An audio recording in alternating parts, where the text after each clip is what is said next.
Welcome back inside the HighSchoolOT press box. I am Joel Bryant. We are joined by Chris Womack from WLOS TV out there in Asheville. Chris, we're going to be talking about the 828 today. Your viewing area is a big part of that 828 area code, so I'm excited to get you on today to hear about your thoughts on the upcoming football season. Yeah, I think it's going to be a fun one for Western North Carolina when we only had four classifications. I feel like WNC was put in a bit of an unfair situation in a lot of cases. I think specifically about Irwin having to host West Charlotte last year in the 3A playoffs, yet West Charlotte is in the 8A classification this year. That caused a lot of consternation around here. I'll give Rodney Pruitt and the Irwin program credit. They never complained about it. They never brought it up. If you brought it up to them, they pushed it aside. That's no excuse. But I'll say it for them. That wasn't fair.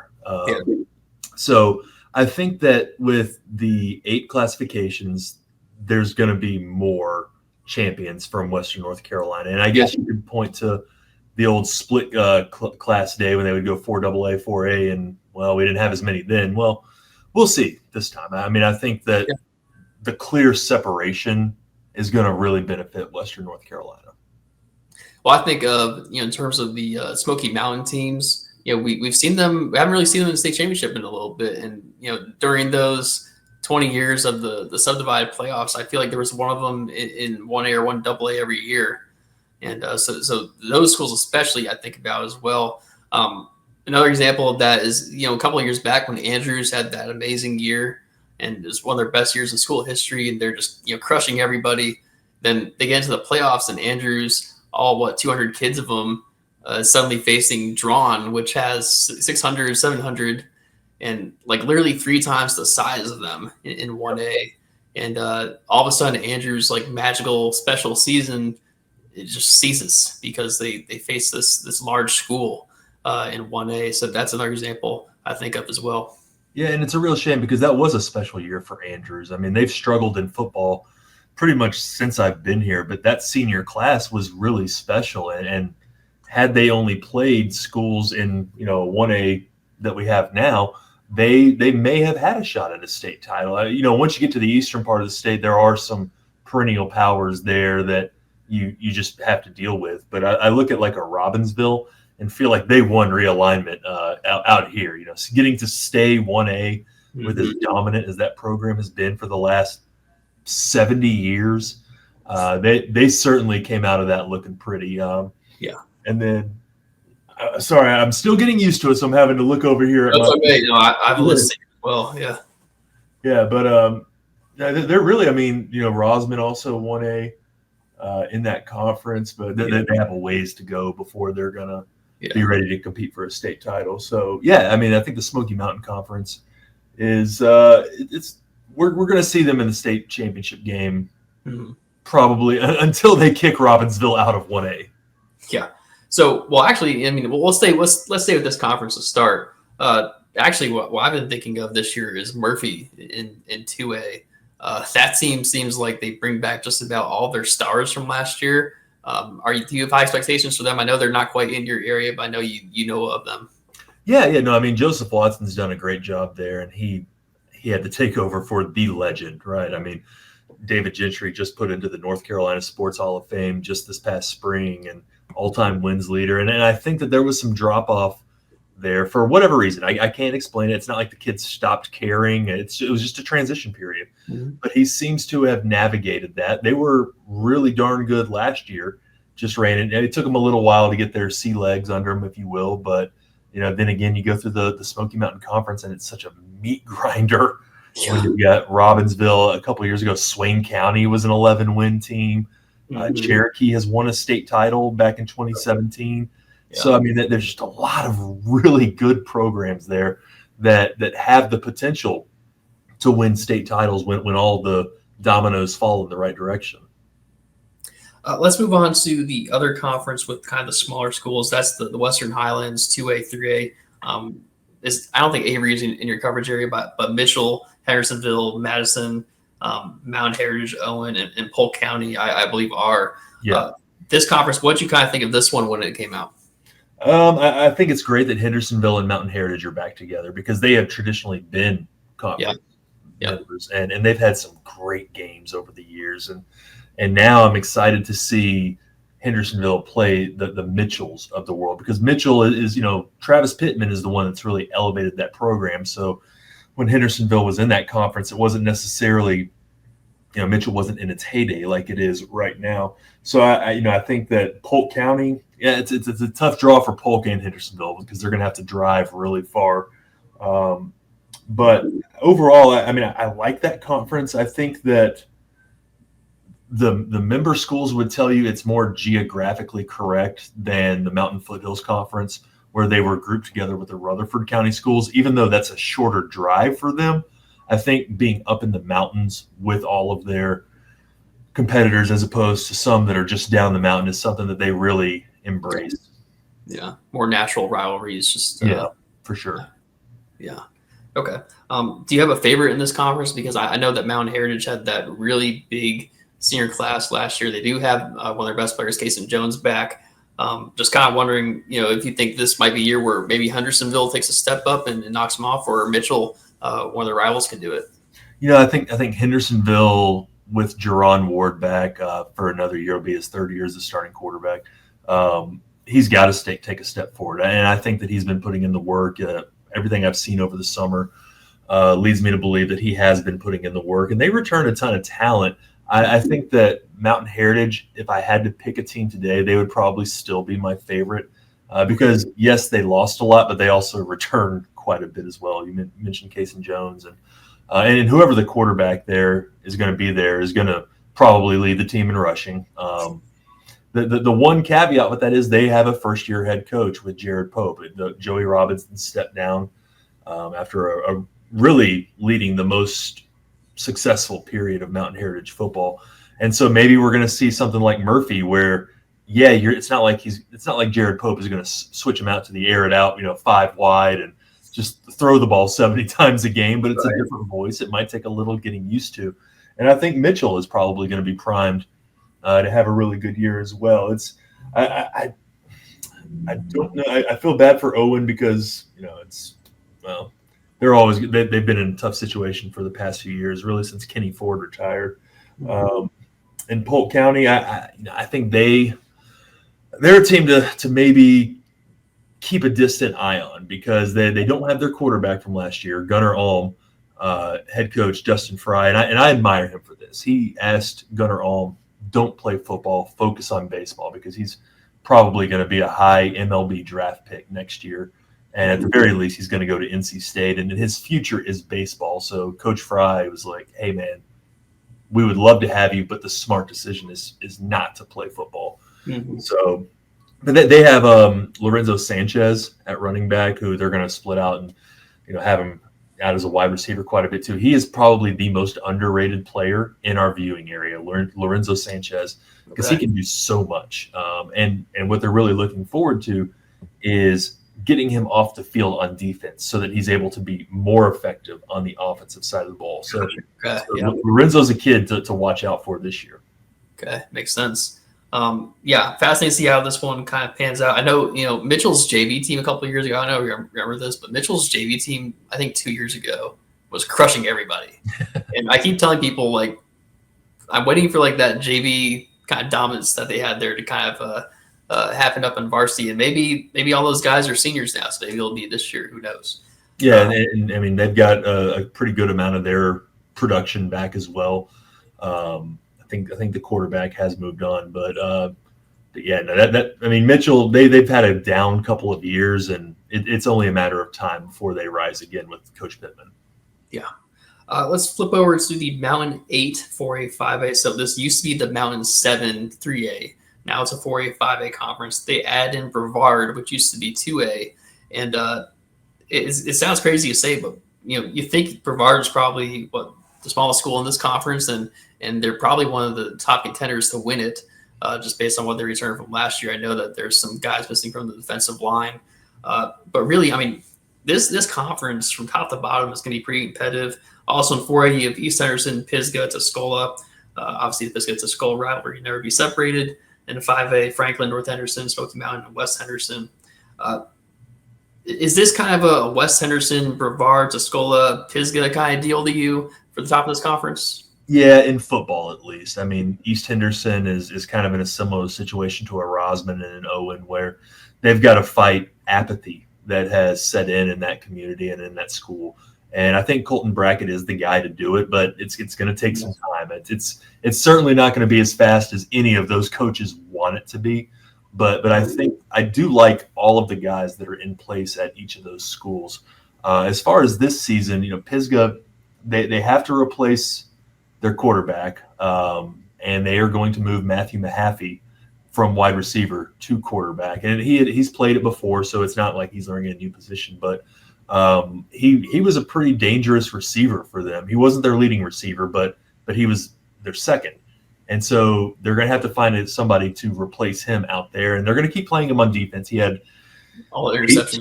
8 interceptions, I think it was last year. So you can't take him off the field on defense if you're Ricky Brindley. So Tuscola, they returned one of the top quarterbacks in the mountains.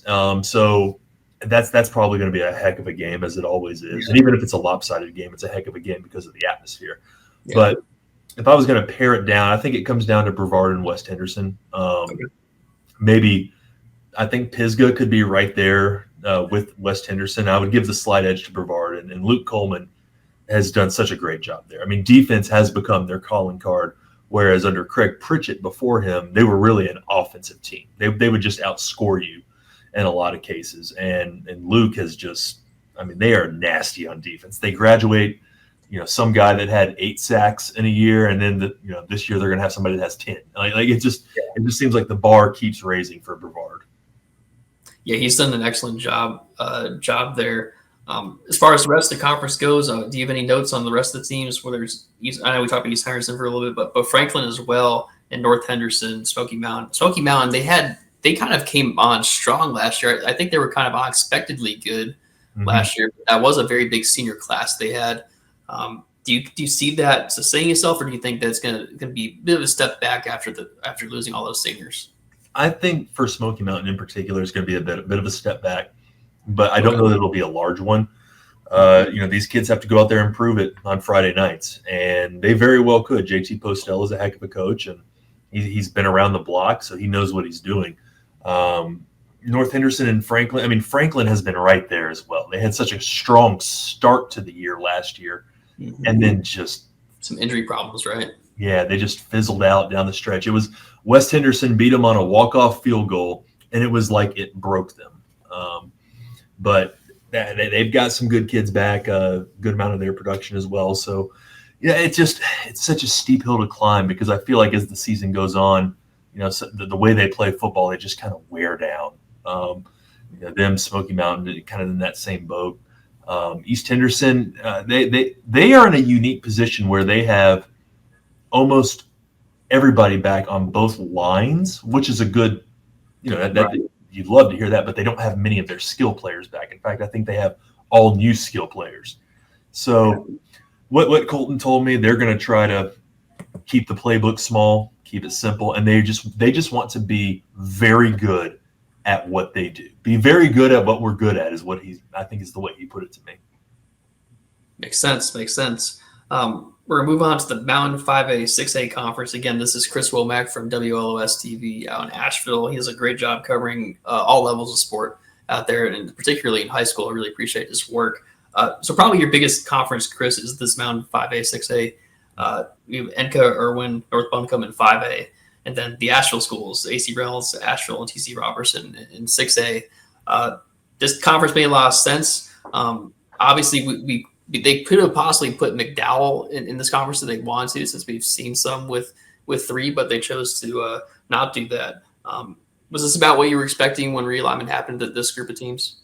Yeah, I mean, McDowell has wanted to get out of the conference for travel purposes. They feel like they fit more in with the teams that they're in the Northwestern 6A, 7A, and they're probably right with that. For me, selfishly, it's hard to cover them when they're playing a team that's not in our market consistently. It was really nice when, their conference games were all teams that are within our market. But yeah, the Mountain 5A, 6A it's going to be a good one this year. Like Irwin is probably everyone's favorite. I think it's a toss-up between them and Reynolds personally, but Irwin returns Caden Ingle at quarterback, and it'll be his third year starting, and he's really taken leaps and bounds and gotten better each and every year.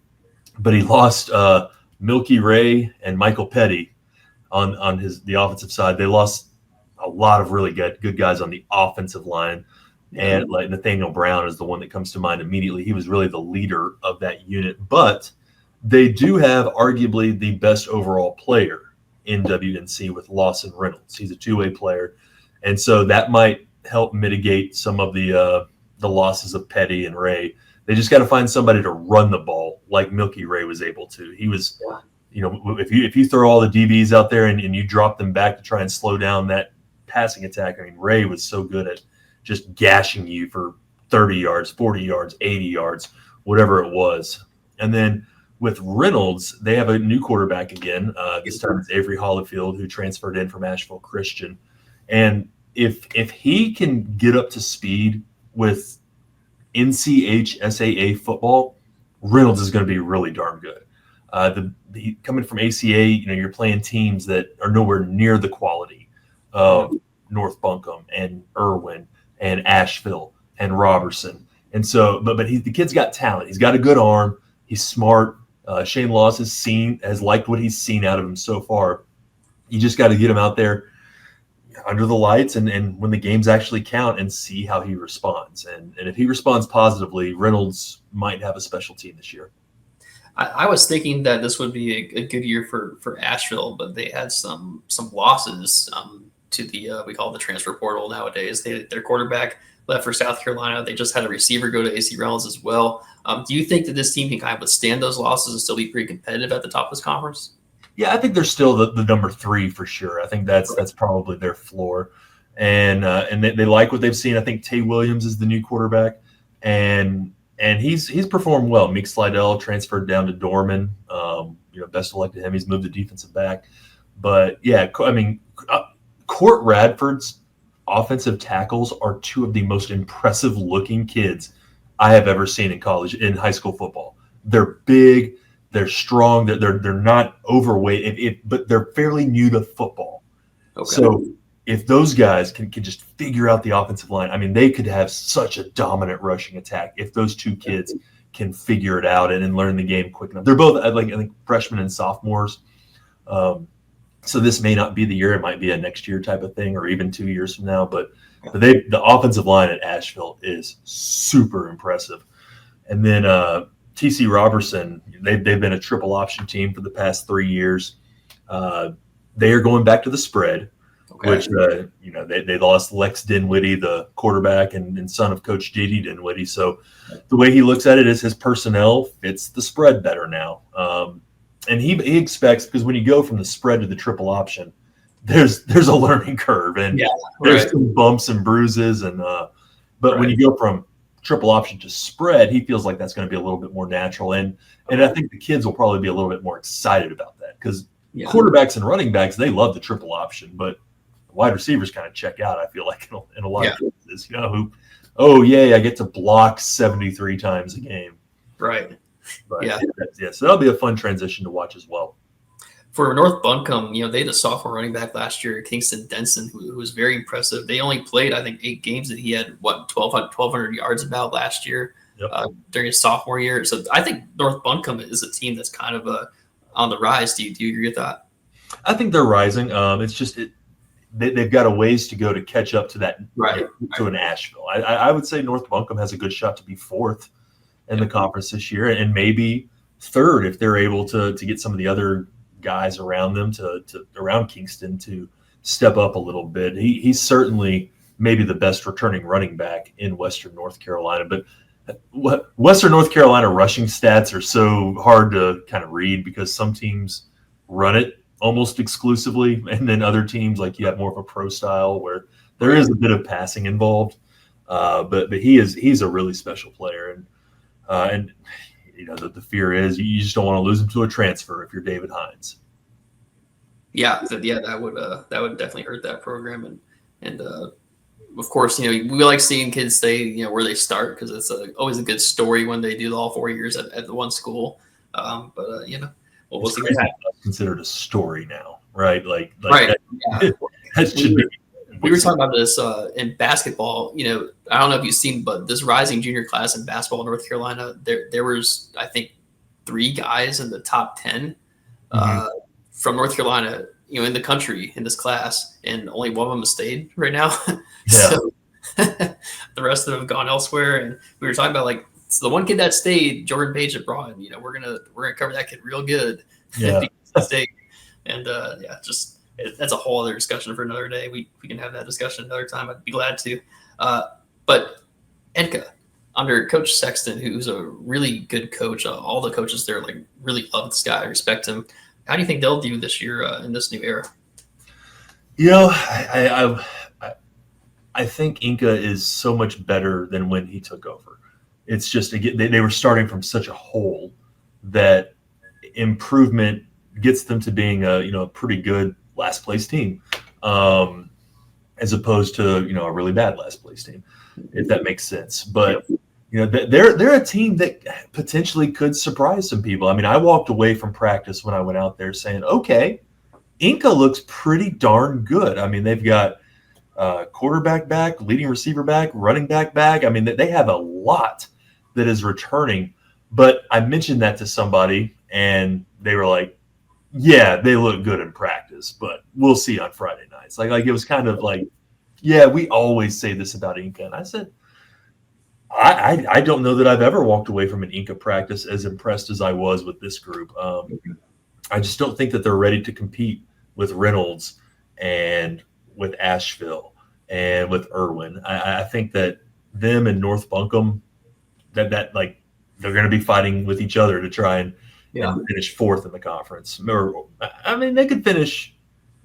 It's not out of the realm of possibility that they could beat a North Buncombe and a Robertson potentially. I'm probably going to get skewered for saying that. Any given Friday, right? What's that?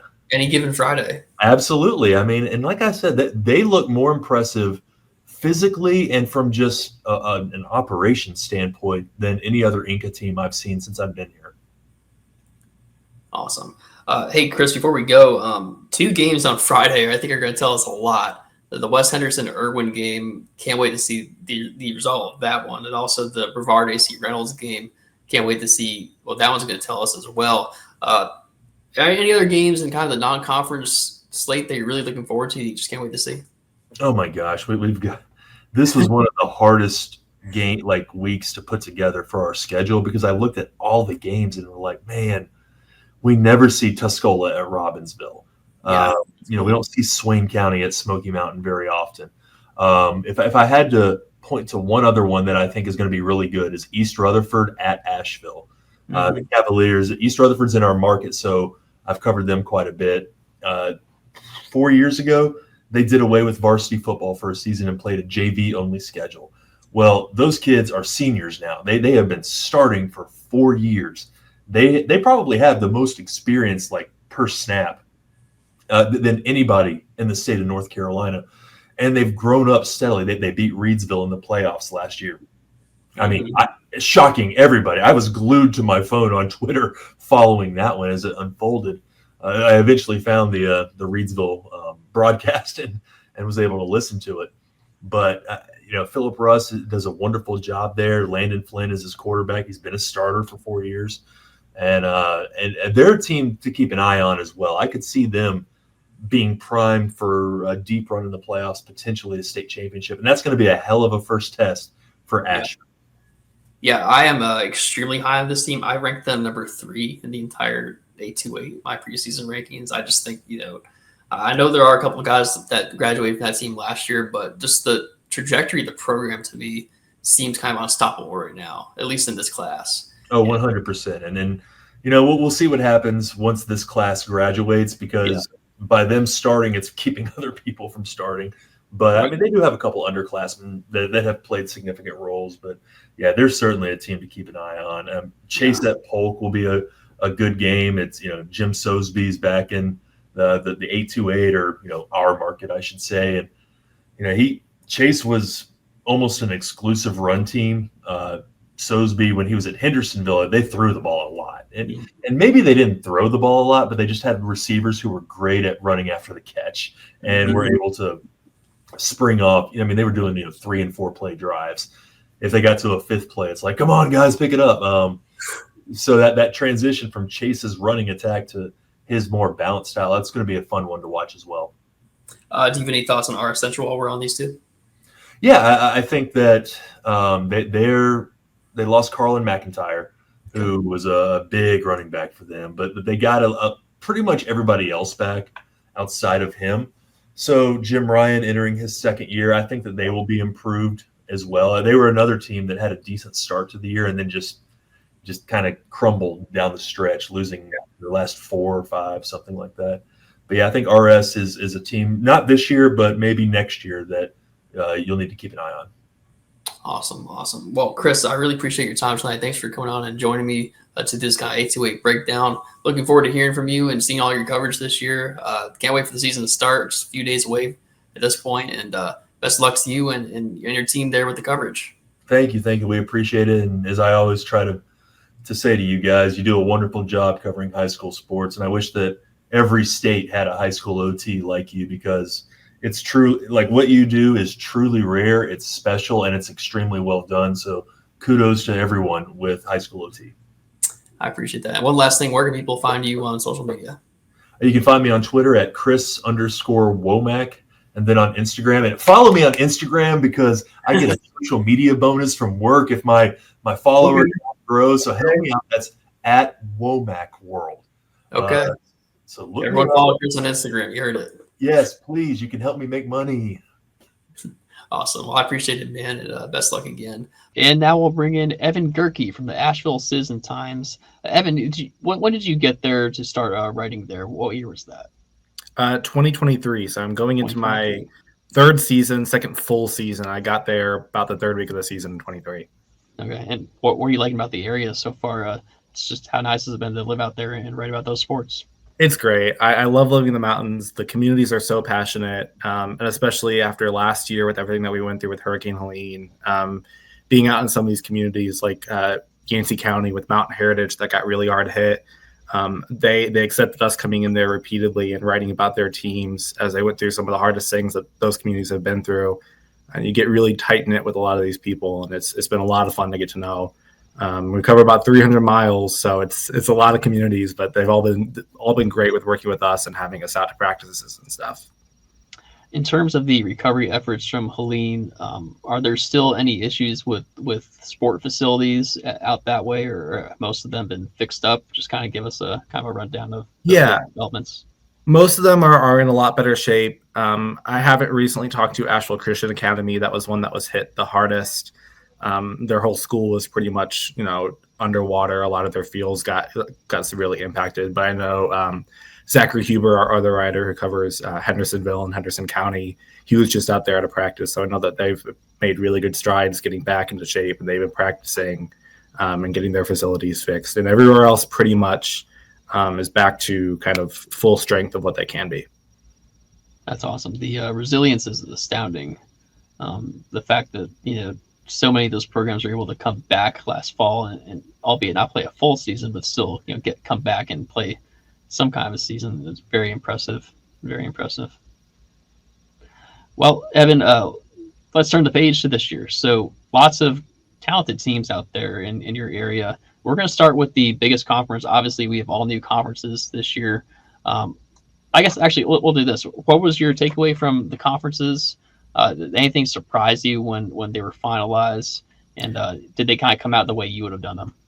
They came out very similar. A few changes here and there. So the Smoky Mountain Conference, the westernmost conference in the state, they got Rosman back, who was in a 4-year hiatus when they were in the Western Highlands. That was a move that was extremely logical and made sense. The Western Highlands looks about as what you would expect it. Polk County and Hendersonville moved into that group. That's a group that makes sense.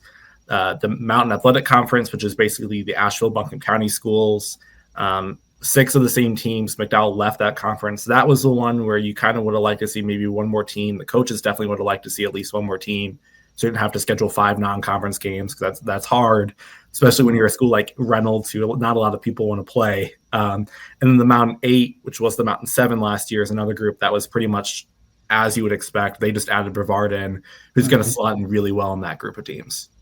Yeah, I agree. Well, let's actually talk about McDowell first. McDowell got placed, like you said, into that Northwestern 6A, 7A conference. So they're the only team from your area that's in that conference. Just kind of give us the quick rundown of McDowell this year. Yeah, they're a bit of the outlier for us. They haven't had a lot of success the past few years when they were playing in the Mountain Athletic Conference. I think it's been since about 2016 since they last won a playoff game. Moving up to 7A, they're the biggest school in our coverage area, the only 7A school. They're not going to see a whole lot of success in the next coming years either, I don't think. They might be a little bit better this year. Danny Brown is a returning quarterback, and he was really good for the team last year. We saw him in a kind of coach's combine thing that they put on within Western North Carolina, and he moved really well. He threw the ball really well and looked pretty good. But outside of that, it's just not a team that has a whole lot of pieces coming back. Danny Brown led the team in rushing yards last year. Hunter Pittman is also a good option for them at running back.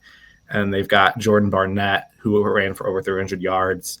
But outside of that, there's not a whole lot of talent. It's a team that's, like I said, has struggled in the conference the last few years. So I don't know if they're going to be able to make a huge splash in the Northwestern Conference, but I also don't know a whole lot about the competition they're going to be facing. That's totally fair. So let's go over to the kind of conference they used to be in, which is now the Mountain 5A, 6A. So last year, Irwin was the big kind of breakout in this area. They won the conference last year. They finished 10-2 overall. They still have the quarterback, and they still have, I think, one of the receivers. Let's start here. So who is your preseason pick in this conference? I'm still going with Irwin personally, but I'm very curious to hear like what your kind of approaches and takeaway is for this year. Yeah, it wasn't an easy choice. It's pretty much between two teams. It's Irwin and AC Reynolds. Reynolds has historically dominated this conference. They won 8 of the last 10 conference championships, and most of the time by quite a wide margin. Irwin's conference title last year was their first since 2000, so it's been a long time since they've been this good. And when it came down to it, I went with Reynolds again this year just because Coach Shane Laws does a good job with that program year in and year out, where even if you feel like maybe at the beginning of the season they don't have the talent to be as good as they normally are, they always put it together. And that's not to say that Irwin's not going to be very good this year. I saw them in their preseason scrimmage last week against Pisgah, and it doesn't look like their offense has missed a beat. I think the second play of the scrimmage, they went 65 yards on a rushing touchdown. But the questions for me with Irwin, they lose Michael Petty, who's a 1,000-yard receiver. They've got a few good options that are going to step in his role. Noah Hoodum's going to be another slot receiver next to Lawson Reynolds, who we announced today as our All-WNC preseason player of the year, or two-way player that does it all for them. And then Jackson Davis looked really good on the outside at wide receiver as well. They've got to replace their running back. Milky Ray was an almost 1,000-yard rusher last season. And then their offensive line. They had 5 starters that were seniors last year. All of those guys are gone. There are 2 guys that back them up are also gone. So you're creating a whole new group of 5 offensive linemen, and that's going to be really tricky for them. Reynolds has got a lot of returning talent, especially at their skill positions. Tremaine Keeter was one of the best wide receivers in the area. They just added in the last week or so Caden Ray, who was one of the best wide receivers in the area at Asheville High last year. And then Tylen Patterson and Jaden Smith in the backfield, both 2 players that have proven that they can step up and be really good. They were, as sophomores, rushed for about 1,200 yards total between the 2 of them in Max Guest's absence. Their quarterback, Avery Hollifield, is a transfer from Asheville Christian Academy. Yep. He threw for about 2,300 yards in 6 games last season. But that's a school that plays, not the best competition. And I saw him one time, and it was a lot of bubble screens, shovels to the running back. But they had a lot of speed, and it worked out well for them in what they called the Mountain Raid offense. So I wouldn't expect those same numbers this year, but Avery Hollifield has a lot of talent, and he's got some really good weapons to turn to. Yeah, and I expect their run game to be pretty good, as always is there. So that'll be helpful as well. I was curious about Asheville, the Cougars. I believe the quarterback also left for a school in South Carolina. What's your outlook on this team? Because I was thinking for them, if all those players that were there last year did return, I would have had them as probably one of the better teams, not just in this area but in their classification. What's your kind of outlook on them? They're young, they're raw, and they're talented. It's going to be a lot of sophomores starting on this team this year. Their new quarterback, Tay Williams. Our photographer was out at their scrimmage and said he looked really good. Jam Skies is another guy that didn't play a whole lot as a freshman. When he did, had an immediate impact. He's the kind of guy that is probably going to be your wide receiver one, a big defensive player. Samaj Brown was the leading tackler for them last season. He's also going to get quite a bit of snaps at running back. So they don't have the experience that is going to allow them to compete with the Irwins and the Reynolds. But they do have a lot of young players that in a couple years are going to be really talented. But when you lose a 3-year starter in Meek Slidell, who goes to Dorman in South Carolina, that's a lot of experience that you're missing out on. You lose Caden Ray just a week before the season, who's going to be your top target on offense. And not that Tay Williams isn't going to be good. He's fast. He moves well. He's a bigger kid. I have high hopes for him, but he's being asked a lot to learn in not a whole lot of time. He wasn't really, they weren't expecting him to be starting at this point in his career, but he is. And Coach Court Radford has done a really good job with sophomore quarterbacks in the past. Meek Slidell obviously started as a freshman. In Court's first year, Khalil Conley started there at quarterback. He then transferred to Christ School and is now at that's UNC. Right. Okay. So he's done it before. He can do it again, but there's definitely going to be a big learning curve for that team this year. Anyone on that defensive side of the ball that you want to point out? Samaj Brown is the biggest one for me. He's their leading returning tackler. You lose Kareem Williams, who's down at Coastal Carolina now. Quavo Hayes is a big player for them in the backfield. So you definitely have pieces that you're trying to move around. They're going to be experimenting with some new things at the beginning of the year. But you can definitely see them kind of bring it together because they have as much talent as they do. It just has to be refined. And then TC Robertson, the other 6A team in this conference, are you expecting them to contend at the top with Reynolds and Irwin, or is that going to be a tier with Asheville there? Definitely a tier with Asheville. I haven't really seen much of them this offseason, and I have heard they're going away from the triple option offense. I'm going to see them this weekend at the Buncombe County Jamboree. But the last 2 years, they've lost 5 of the 6 leading rushers. 3 coming into last year and 3 graduating last year. So they're replacing a lot of talent, and that's an offense that you really have to know very well to do that triple option. So they're going for more of a spread style offense this year. And while they do have some talented pieces on both sides of the ball, I saw some huddle highlights from Tariq Siebert, who's their defensive end, that looked very good. LaRon Mills is the starting quarterback last year. I think he's going to be a wide receiver this year. So they have some pieces, but they're definitely closer to Asheville than they are to Reynolds or Irwin. Got you. Then the other teams in this conference, Enka and North Buncombe, they're led by who I think are pretty good coaches, Coach Sexton and Coach Hines. In this kind of new era when they don't really have to necessarily win out in the 5A part, they just have to have a good RPI to be in. I feel like it's a nice opportunity for them because they're still going to get, the games against these good schools like Reynolds and Asheville and TC and all of them. And then, so they're still going to benefit from that, but they also don't necessarily need to beat each other to get a certain seed in playoffs or what have you. What are your takes on these two schools? Yeah, those are 2 teams similar to Asheville High. They're going to be young again this year, but they have a lot more experience. Enka especially, I think, only lost about 3 players that played significant minutes last season, including their tight end Graham Cannon. So they've got a lot of returning players who are starting as sophomores and juniors. Logan Trantham at quarterback is a big one. They've got a returning wide receiver, William Parham, had 200 yards last year. Their leading rusher is also back. So that's a team that you haven't seen a whole lot of them the past couple of years. I think they went 4-4 last year and were kind of about average for what they usually do. But that experience that they have really lends itself to some wins. You can see them making a jump this year. And then North Buncombe is really similar. Coach Hines has done a fantastic job of turning that program around. When he got there, they were in the midst of what ended up being about a 30-game losing streak. They went winless his first season, but he's turned the culture around completely. Those first few practices when he got there were about 15 kids during the summer. This year, there's about 50. So it's a huge difference. Kingston Denson, their running back, is one of the most talented players in the conference. He led the conference in rushing yards last year. Ryan Muffett is also really good, a guy who does plays wide receiver and defensive back for them. Avery Kemp was a freshman last year who's really stood out at defensive end. So that's another team that, if they can piece together the talent around those star players, you could even see North Buncombe pulling off some upsets against a team like Robertson or Asheville High. That's good to hear. I feel like this is going to be a pretty high parity conference this year because the teams on the bottom are on their way up. And it sounds like it's going to be pretty competitive. There's going to be some good Friday nights in this conference this year. Any bold predictions for the league?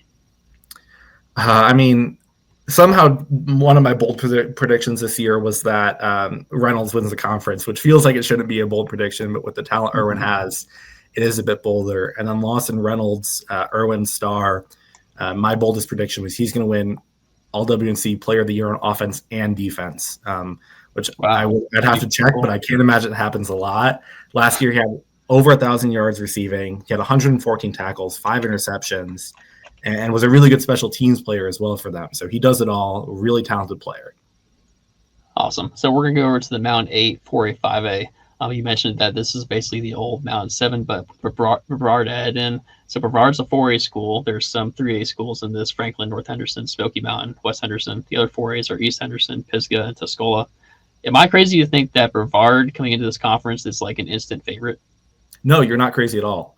It's between probably them and West Henderson, but I do think this is a really deep conference this year. Tuscola, I've heard great things about all offseason. Jet Bartley is their starting quarterback. He's coming back this year. They've got some good wide receivers that he'll be able to throw to, and they've definitely kind of been building out the past few seasons. Pisgah is also always a talented team. Landon Pope returns at running back. They moved the ball really well against Irwin's defense during they did one quarter at the end of the scrimmage last week, and every single play was going for 4 or 5 yards. I didn't get to see Matthew Mahaffey, who was one of the best defensive backs in Western North Carolina last year. This year he's going to be their starting quarterback. I would assume he's going to play both sides of the ball because you don't want to lose a player like that on defense. Right. He kind of banged up his knee. They're holding him out for precautionary reasons because they dealt with a lot of injuries last year. So we should see him back for the opener. So those 4 teams are definitely the top of the conference. But Smoky Mountain last year kind of came out of nowhere in their first year under Coach JT Postel. They lost almost all of their roster. They had a ton of seniors. Very senior heavy. Yeah. Very senior heavy, but that's a team that could easily turn it around. Franklin was very good at the beginning of the season, kind of fell off towards the back half, and they also have a good amount of their players returning. Braden Hervey was their best player last year. They did lose him.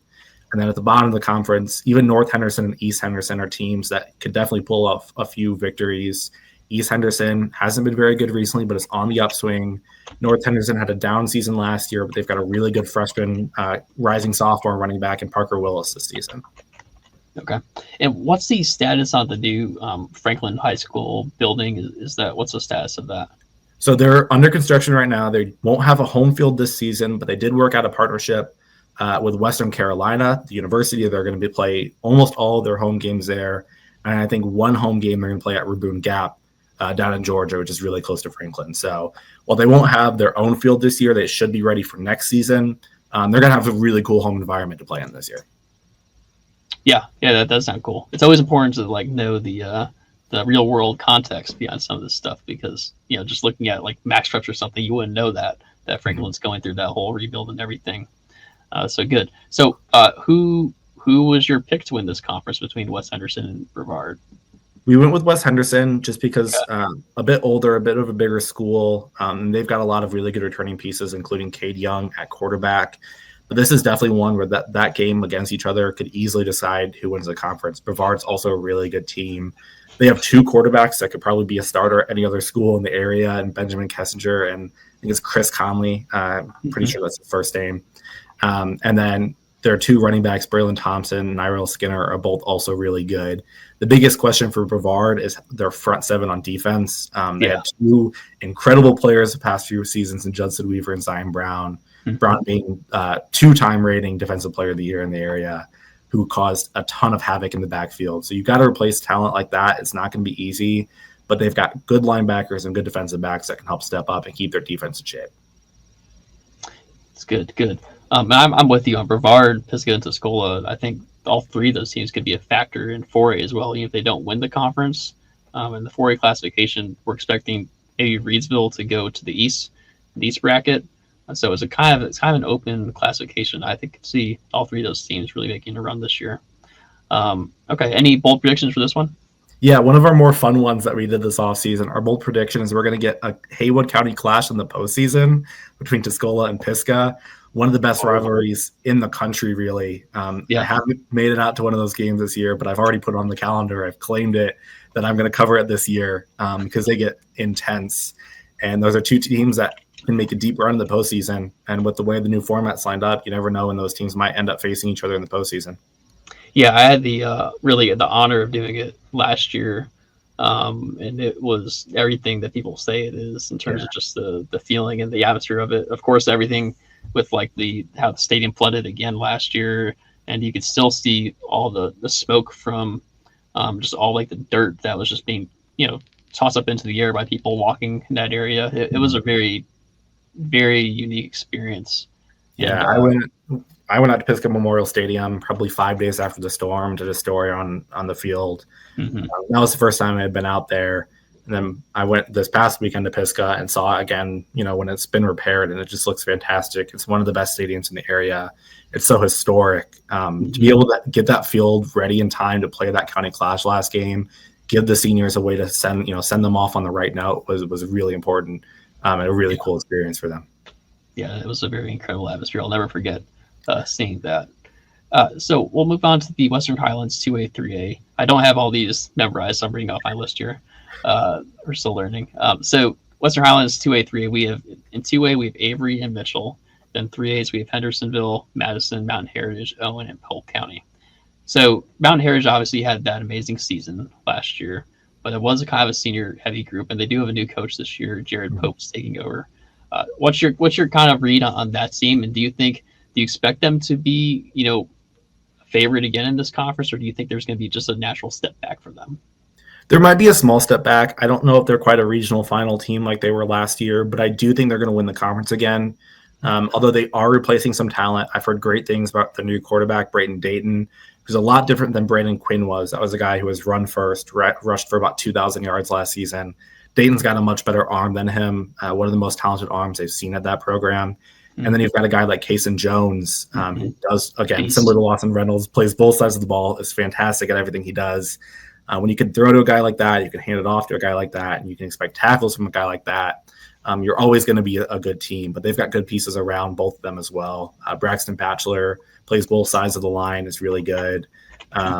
Malachi Huskins is one of the best returning linebackers in the area. And while they do have a new coach in Jared Pope this year, Pope's been with the program for 16 years. It was a very smooth transition taking over from assistant to head coach. So it is going to be hard to lose a guy like Joey Robinson, who was a fantastic coach for so long there, a guy that the field is probably eventually going to be named after. Pope's a good guy to replace him. So I do expect Mountain Heritage is going to come out on top of that conference. Yeah, Joey Robinson is one of the coaches that really defined the program that he was at, because from what I understand, obviously I'm not that old, but I don't believe the Mountain Heritage was quite what it was before he got there. And it wasn't. And he was an alumni of Mitchell, which is their biggest rival. Oh, interesting. I remember reading a story, I think James Croucher Hannigan, who'd had this job before me, wrote about how when he took over the job, everyone was like, why would you want to coach there? They're terrible. Go to your rival and coach there. But he turned it around, and they've had so much success under him. It's going to definitely be a different look without him, but he had such a big impact on that program.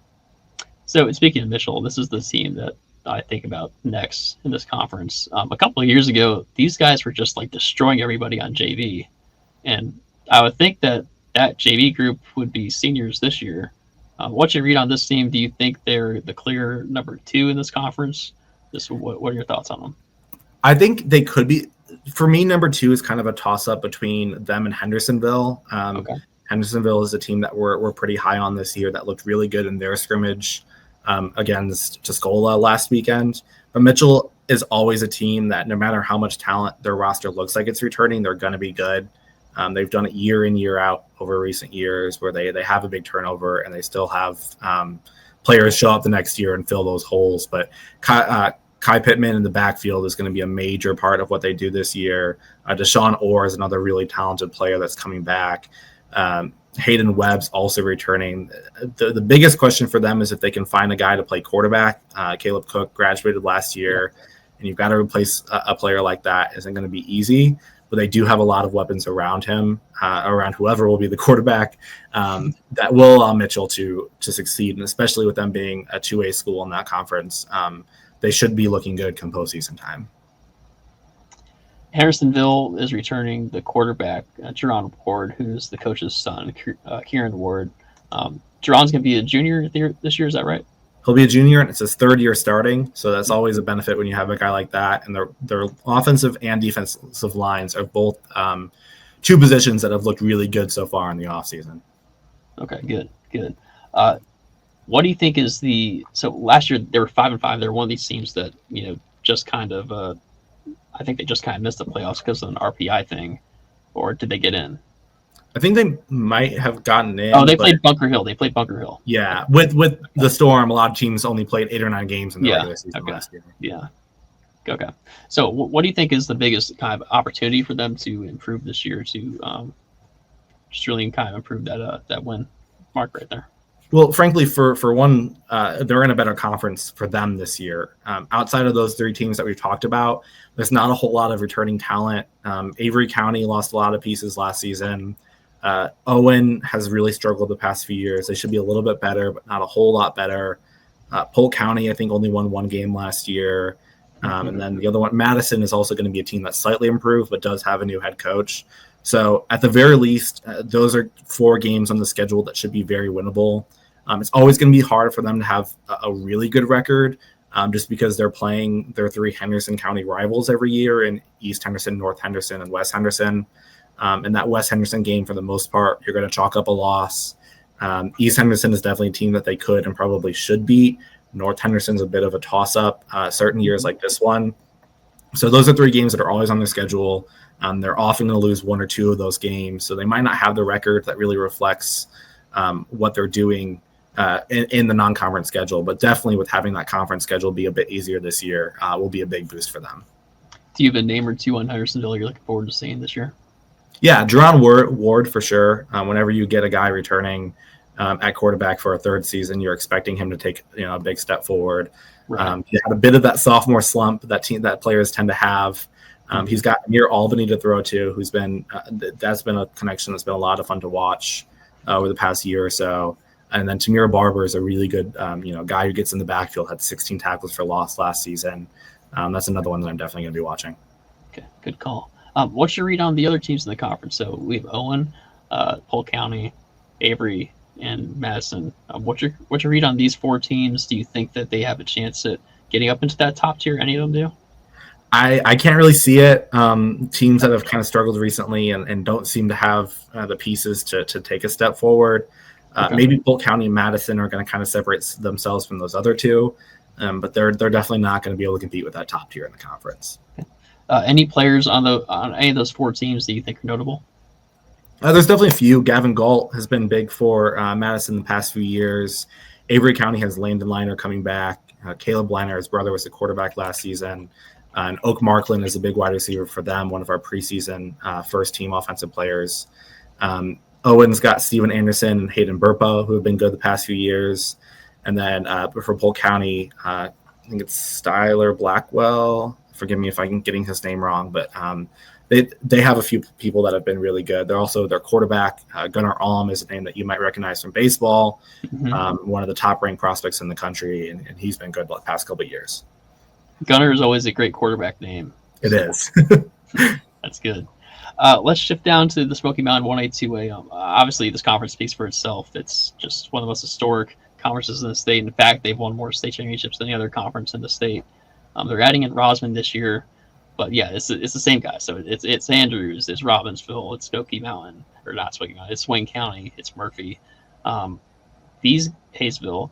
This conference, I feel like every year you could see it like ending in whatever order possible, but I do kind of feel like Murphy might be the team this year that's a heavy favorite. Do you agree with that? Oh, definitely. They have so much returning talent from last year. It's kind of ridiculous. Yeah. You always worry in the Smoky Mountain Conference about depth because both of those schools are going to be playing, or all of those schools are going to be playing both sides of the ball. Right. And they're, the smallest schools in our area. We got 3 1A schools in there that have under 250 kids. So most of the boys in the school are playing football, but Right. At a position like offensive line, if you lose a player or two, it's going to be a bit more of a struggle. But Murphy's got a ton of talent coming back. Starting with Cameron Clem, their running back, 1,700 rush yards last year, could easily eclipse 2,000 this year as just a junior, is on pace to break probably 6,000 yards in his career. Ryan Payne is a guy that the last 2 or 3 seasons has been all WNC for us. Wide receiver, defensive back, really talented. I can go on and on about the players that they have coming back. The ball seems to find him on defense, right? It does. I think he had 4 or 5 interceptions last year. And if you look at their max prep stats on defense, they weren't quite they had more tackles, more interceptions, more everything than it shows on there. They just didn't quite report it right. And when their coach set stats, it's like guys have 140 tackles and 26 tackles for loss. And they went to the 4th round of the playoffs last year where they lost to a really good Mountain Heritage team, of course. But being in 2A this year, I would not be surprised at all to see Murphy in a regional final or competing for a state title. Yeah, I'm totally with you. I can definitely see them playing very, very late into the season. Now, if there is a team in this conference that you think could knock them off and, kind of like surprisingly win the conference, who do you think that would be? I'm going to go with Robbinsville. They're definitely replacing a lot of pieces from last year, but they have a new coach, Lucas Ford, replacing a long-time multiple state championship winner in D. Walsh. And they're filling in some pieces, but they do have a good talented group. Isaac Collins, who is one of the best linebackers in the area and one of the best punters in the area as well. He's going to be a fullback for them this season, a big kid who's going to get you a few yards every single time you hand the ball to him. Luke Lovin is shifting from wide receiver to be their quarterback, and I've heard really good things about him. Jason Dominguez is on the offensive line again. Has been a big piece of the past couple of years. And they're not far removed, just 2 years removed from a regional final appearance when they lost to Mount Airy in 2023. Yep. I don't know if they quite have the talent to compete with Murphy, but last year I would have said they didn't either. They finished 7-7 in a year that was one of their worst under Coach D. Walsh.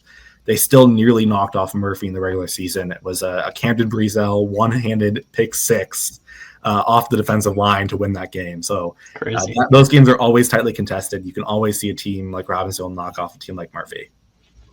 I do see some parallels between Robbinsville and Mountain Heritage this year. They're both, working with a new coach who's been there, and they're both, coming off of teams that were on impressive runs. So it's kind of interesting parallels there. As far as the rest of the schools, so you have Andrews, Hayesville, Swain County, Cherokee, and Rosman. Who do you think of that group? Do you think has a chance to kind of play with Robbinsville, or do you think it's a clear kind of cutoff there? I definitely think Hayesville, Cherokee, and Swain County can all kind of compete with Robbinsville. Okay. Swain County is kind of my biggest make it or break it season. 2 years ago, they were 10-2 roughly, lost to Robbinsville in the 3rd round of the playoffs. Had a really good team. Last year, they went 1-10, which is the worst season in a very. It might have been the most stunning result from last year. It was, state, honestly, and a big part of that was they just were hammered by injuries. So if they can stay healthy, that's a team that people might be overlooking just because they are coming off a bad year. You don't see that the talent is there. But Drew Cody, their quarterback, broke his collarbone very early in the season. He's back this year. Then you've got Zeke Glaspie running behind him, who's a really fast, talented running back and a really good track athlete as well. Corey Stillwell, wide receiver and defensive back, has been good. And then Drew Skaggs is their big 6'5" lineman, committed to Wofford. When he gets going, you want to get out of his way because he's going to run through you. I love it. As far as Andrews and Robbinsville, maybe, or not Robbinsville, Rosman, what are your thoughts on those two teams? Yeah, Rosman, I'll start with them. Not a team that has had much success the past few seasons. I think they've won 2 games in the past 5 years. A lot of really talented freshmen that are coming up on the team, or I guess sophomores this year. People who had only played 3 games, but had some good results. So you might see them pull off a couple upset wins, but I still think in a tough Smoky Mountain Conference, they're kind of the bottom feeder there. But they do have a very beautiful, nice new turf field. So that'll maybe help them. Really? Yeah, it's bright orange. It's gorgeous. And then Andrews as well is a team that, I think 3 years ago they were really good, but they're just such a small school that they don't really have a big talent pool to pull from, and probably won't have that kind of talent that they would need this year. Okay. I do like Coach Allen at Rosman. He's a good guy, and I feel like whatever their ceiling is as a program, I think they'll hit it under him, if that makes sense. Yeah, I would agree. Yeah, so interesting. I have to see that turf field, though. That probably looks pretty cool. Okay. Do you have any thoughts on, I know we didn't talk about this before, but do you have any thoughts on the private schools in the area, whether it's Christ School or ACA or Asheville School? Do you have any thoughts on them? Yeah, Asheville School is 3-time reigning state championships in Division II for the NCISAA. Missing quite a bit of talent from last season, but they do have some good pieces. Xander Prosper is picking up, group of 5 offers. Marvin Larazar has got a Miami, Ohio offer at running back. They're always a team that can compete in Division II, just with the way it's laid out. Asheville Christian Academy's got a new coach who they probably aren't going to have a great year this year, but George Johnson, former NFL player, is the kind of guy that you want leading your program. Has done really good as an assistant for Christ School the past few years. So that's the team that, they had they're a new program, only about 6 or 7 years old at this point. Haven't really made much of a splash, but you can see them on the rise under him.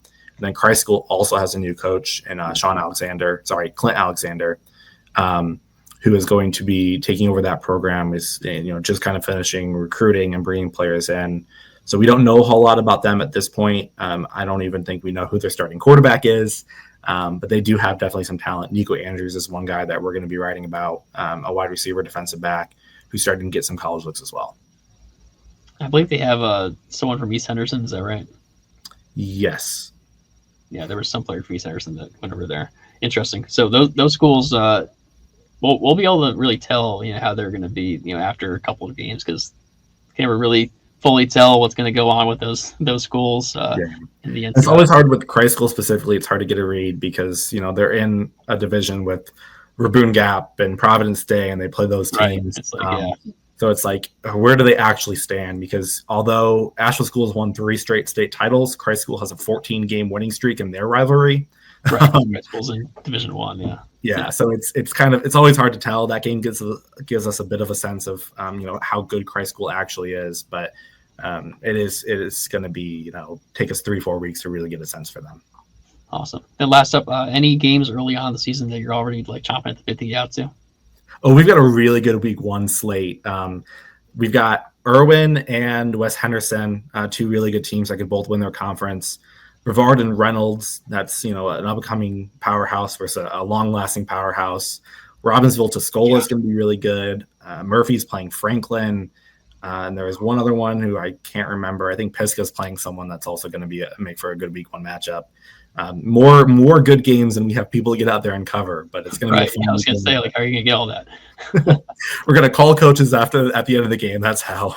There you go. Awesome. Well, Evan, I really appreciate your time today. Thanks for coming on here and sharing your knowledge of this area. You're doing a great job over there. And before we go, make sure you give everyone where they can follow you and where they can read your work. Just kind of give the whole rundown of that. Yeah, you can follow me on Twitter or X. It's at Evan Gerike. It's my name, EvanGerike. You can read all of my work on the Citizen Times website, citizentimes.com.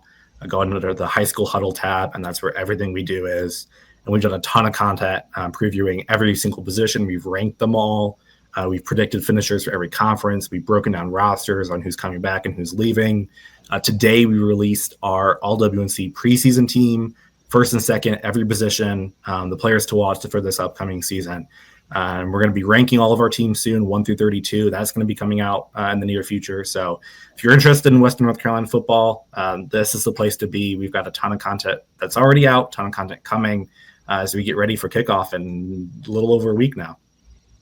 Awesome. You guys are doing a great job. That's a ton of stuff to bite your teeth into. So you're doing a great job over there. Appreciate it. Thank you for having me on. Awesome. Evan, you take care and best luck this season. Thanks again to Evan Gerike for covering the 828 for us, our 828 preview show. We're now joined by the Scoreboard Radio guys. David Jones and Jeff Link, they've been doing the HighSchoolOT post-game show for a while now.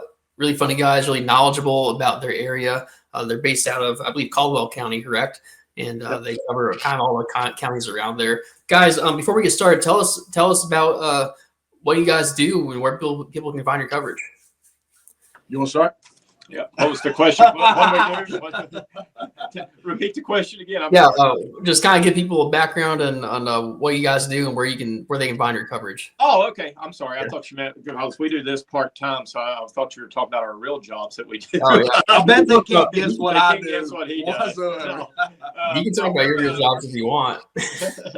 No, we're based out of Lenoir. We cover Hickory, Lenoir, Morganton area, so that's the Catawba Valley.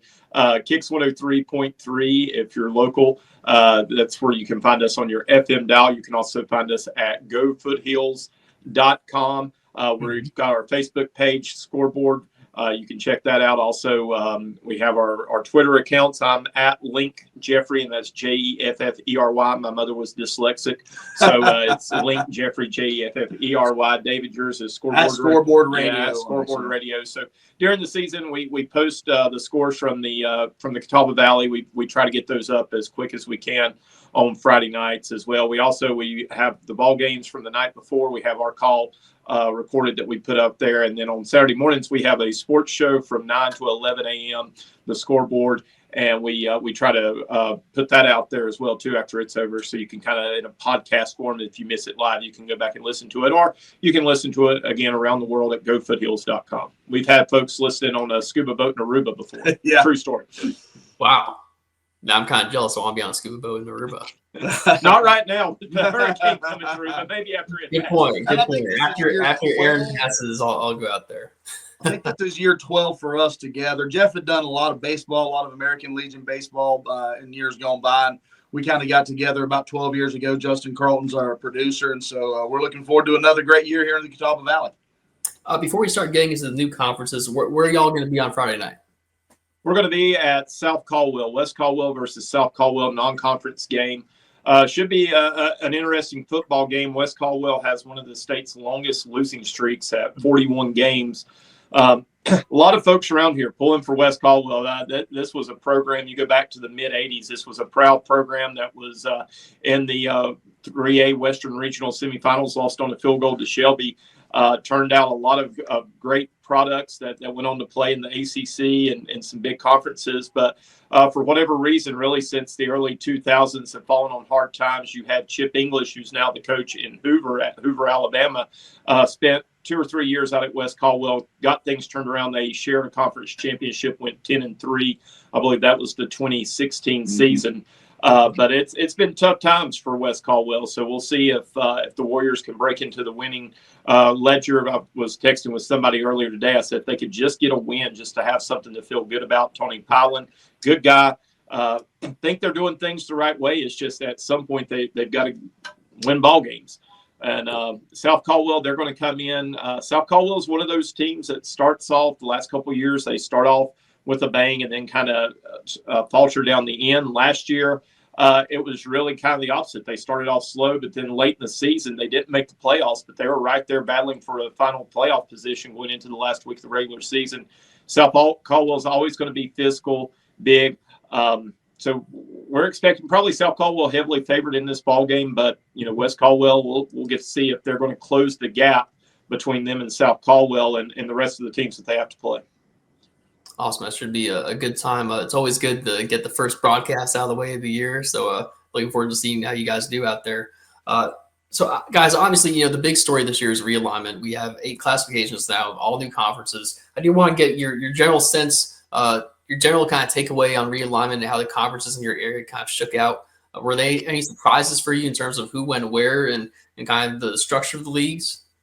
I think mostly Caldwell and Burke County, which is really our cup of tea. I think those conferences really turned out well. Previously, all 4 Burke County schools were in different conferences. They went different directions. Drone, the 1A school, was going way over to Brevard and Owen and those type places. They're far more centrally located. And the 3 models that the NCHSAA put out, they kind of reverted back to Model 1. And the Caldwell County teams, they're going to play some of those Rutherford County schools. Haven't seen those really before on the schedule. But travel, for the most part, really, really good. For South Caldwell, one of the bigger schools in Western North Carolina that has never really gotten back to the greatness of the 70s when they got to a state championship game in year one.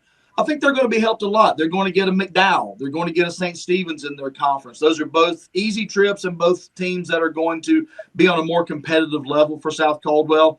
Same thing for your East Burke, your West Caldwell, your Patton High School, which didn't even play varsity football last year.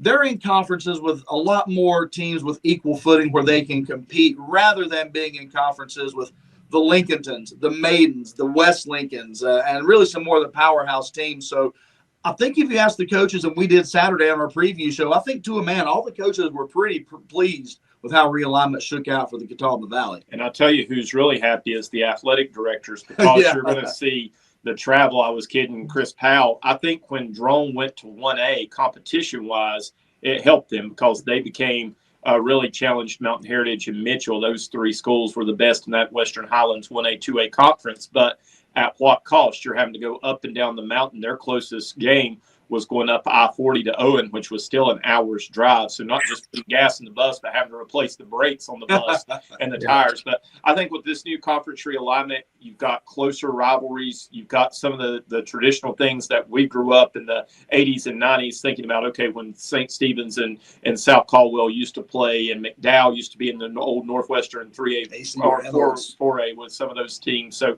it's going to make travel better, which is going to make your gates better, because even in the non-conference, you've got, when you look at these teams' non-conference schedule, they were able to find partners that were close by, and there were some rivalries that you get in there. For example, South Caldwell being the big school in Caldwell County, they're going to get to play Brighton, and they're going to get to play West Caldwell.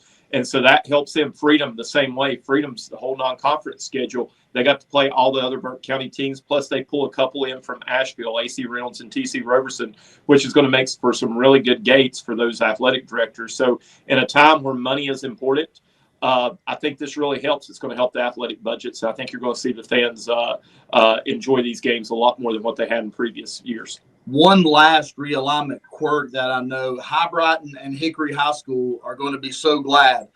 Hickory went undefeated, won the state championship in 2023. They were eliminated by West Charlotte in 2024. That's 3A football. The previous 2 years, West Charlotte eliminated Brighton.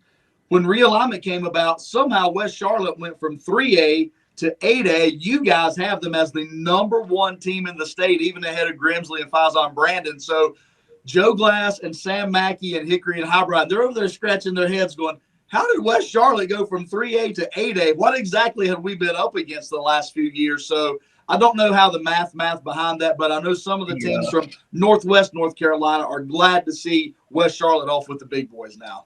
Yeah, so the short story is when West Charlotte had during the last realignment, West Charlotte was rebuilding the school. So they built an entirely new building that's bigger than what they had before. So over the course of the 4 years, the school filled up into the new building.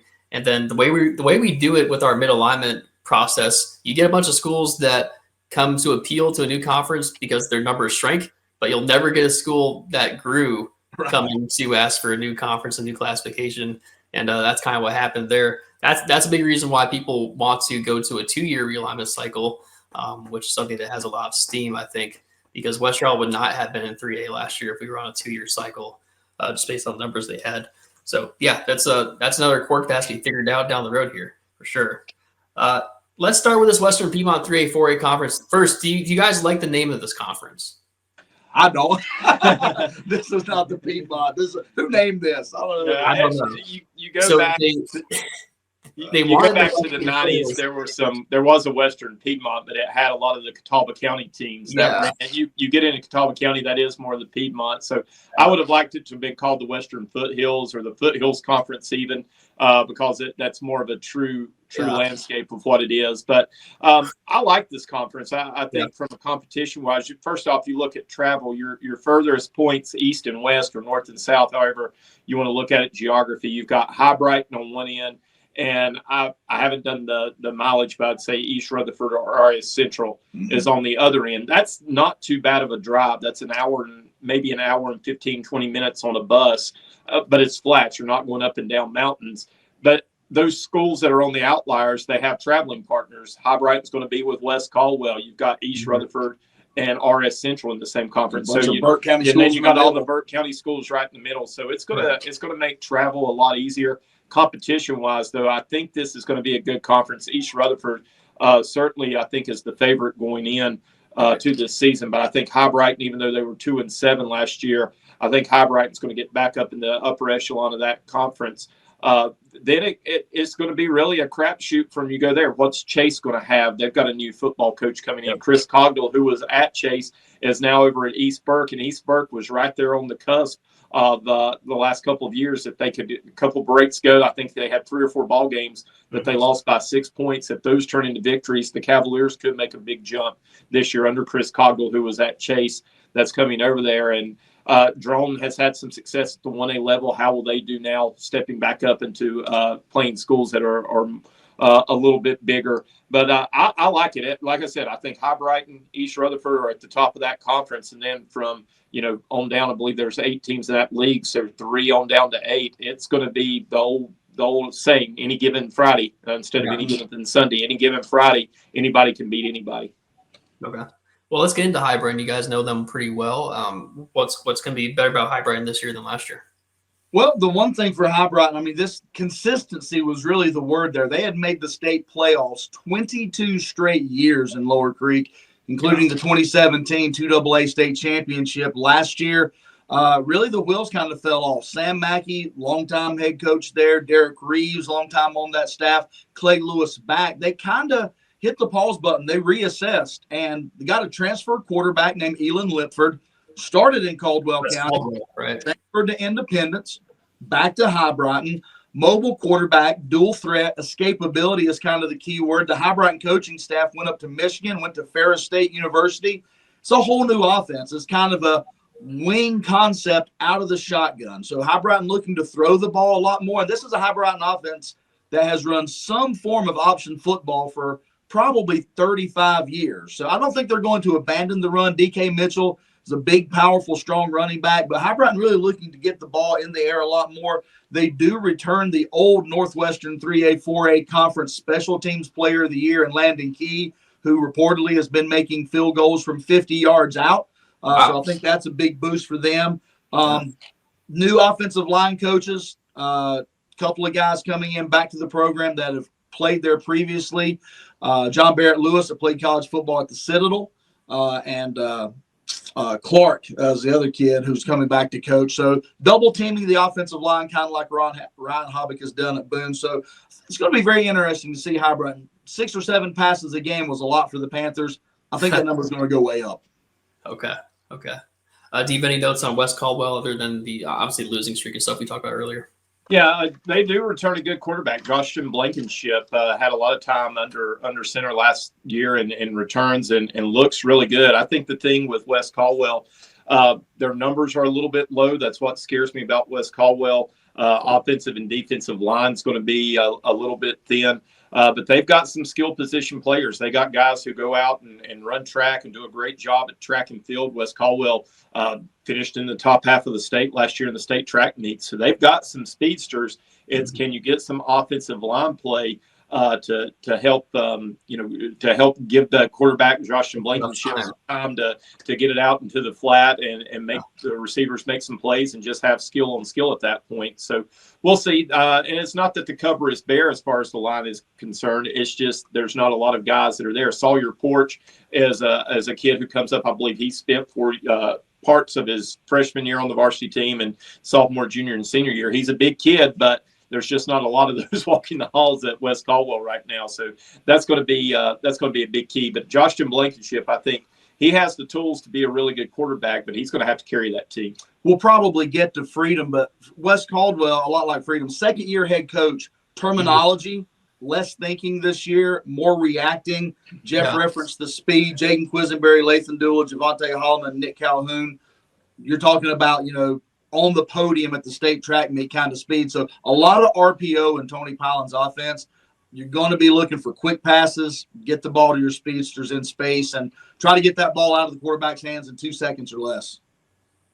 Gotcha. Makes sense. Well, let's get into the Burke County schools in the Western Piedmont 3A, 4A. Again, the Scoreboard Radio guys joining us here for an 8-2-8 preview. So the Burke County schools in this conference, Drawn, Patton, East Burke. Patton, you guys mentioned this already, so we're going to start with them. No varsity football last year. It's kind of a big story last year. They went JV only. What's the current status of this program? So they went 5-3 last year as a JV only program. And I think this was the right move because the blueprint's there. And I referenced East Rutherford. You'll remember a couple years ago, East Rutherford did this. Didn't have a varsity team, played JV only. When those kids were sophomores, they went 5-6. Last year's juniors, what did they do? Pulled the biggest upset in the playoffs. They beat Reedsville. And so that's why everybody is really high on East Rutherford this season. Same thing with Patton. I think that's the blueprints that's there. These are some kids, when you look at that sophomore and freshman class, these are some kids who go to Liberty Middle School. They've had some success. They've won that middle school conference. They kept them together. They had success last year, as I said, 5-3 in those 3 games. They were all close. Less than 6 points a game. Less than a touchdown in the game. So Freedom's JVs beat them 14-12. I mean, I believe they beat West Caldwell's JVs. So they've had some success as a sophomore. Now it's still going to be Friday night lights, and you've not had a varsity football game in a while. And we talked about the losing streak that West Caldwell was on. Patton hasn't had a varsity win since 2022. Ironically, against East Rutherford was the last time they had a varsity playoff win. But David said this on our preview show this past Saturday when we talked to Billy Wisnett. They are the most intriguing team in our area because we don't know what we don't know. We had that last year with no varsity team. So what is it going to look like? If they can get some wins against the as we said, against the West Caldwells of the world, Drones, the East Burke. This could be a team that surprises a lot of people and competes for a playoff bid. It wouldn't surprise me at all. And it's, again, kind of talking with Billy Wisnett. He didn't go into it as much, but I think numbers are still a concern there. It's not like they're going to roll out 50 kids on Friday night. I think numbers, much like West Caldwell, are going to still be a concern at Patton. Yeah, 3 seniors this year for Coach Wisnett. And they're going to run a lot of I and pro I. And Billy Wisnett not afraid to throw the football, but last year he would have only had 1 senior. Hence shutting down the program. And favorable schedule, you get 6 of your 10 games at home this year, and all 6 of them are after the students come back. So the intangibles are in Patton's favor. Again, they just got to get some depth and get it in a hurry. How about East Burke? Obviously, you mentioned Chris Cogdill coming over from Chase, who will be playing in this conference, ironically. What have you learned from him since the time he's taken the job and kind of things started there? He likes to eat at Granny's Kitchen. He ate there 3 times last week. Big sweet tea guy. That was our first time meeting Chris in person, and he was a pleasure to meet. But Tuscola guy. Yeah, Tuscola guy. That's my alma mater. It's East Burke High School, so I've always got a little soft spot for them, and I spent some time there as athletic director back when it was still a 4A school. But the thing about East Burke, they had been so close, and Derek Miner, the former head coach, did such a good job off the field with the foundation, with the grade point average and the culture, and did all that stuff. And then whatever happened at East Burke last year, there's different stories out there, but nonetheless, he was gone. And I felt like the building blocks were there. If he would have stayed, I think they would have had a successful season. They went through an interim coach, and that name slipped me just now. He's still on. Alan Whitberg. Thank you. Alan Whitberg did a good job holding things together. They got a win late in the season against West Caldwell. But again, they lost, I think, 3 or 4 games by about 6 points. 3 games by 6 or less. So they're right there as well, too. And that's what Chris Cogdill said when he watched the film in January when he got there and met with the team. He said, you're 3 plays away from last year, being 5-5 and battling for a playoff. So they just got to learn how to win. I think they're pretty excited. David's got some more of their names, but I think they're pretty excited about their quarterback with what they can do. Chris Cogdill, he did a good job at Chase. That last season he was at Chase wasn't as successful, but he had some 10-win seasons at Chase High School, which hadn't been done before. Went 12-1 1 year at Chase. Defensive coordinator at Burns. Carter Bennett's going to be the quarterback in Eichard, and Coach Cogdill was telling us he's had a lot of sophomores come up and really contribute in the scrimmages, and they're going to be more of an aerial team. Shotgun, wing tee, spread offense. He said they still want to line up at 3rd and 1 and run the football, but they're not going to be afraid to throw it around a little bit. And so, again, going to be a little bit young, but Chris Cogdill's pretty bold. His goal for East Burke is to get back to the playoffs in year 1. So he's got the standard set high in Eichard. awesome. That's good. Good to hear that things are on the upward trajectory there at East Burke. For Drawn, it seems to me that there's going to need to be some new faces kind of step up and become kind of stars in this team, right?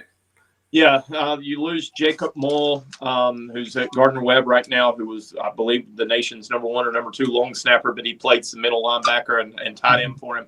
Tremendous athlete. They had a run there. We said moving to 1A helped them, but they had a run of some athletes that were just tremendous athletes that any school would have loved to have had, and they had that magical run.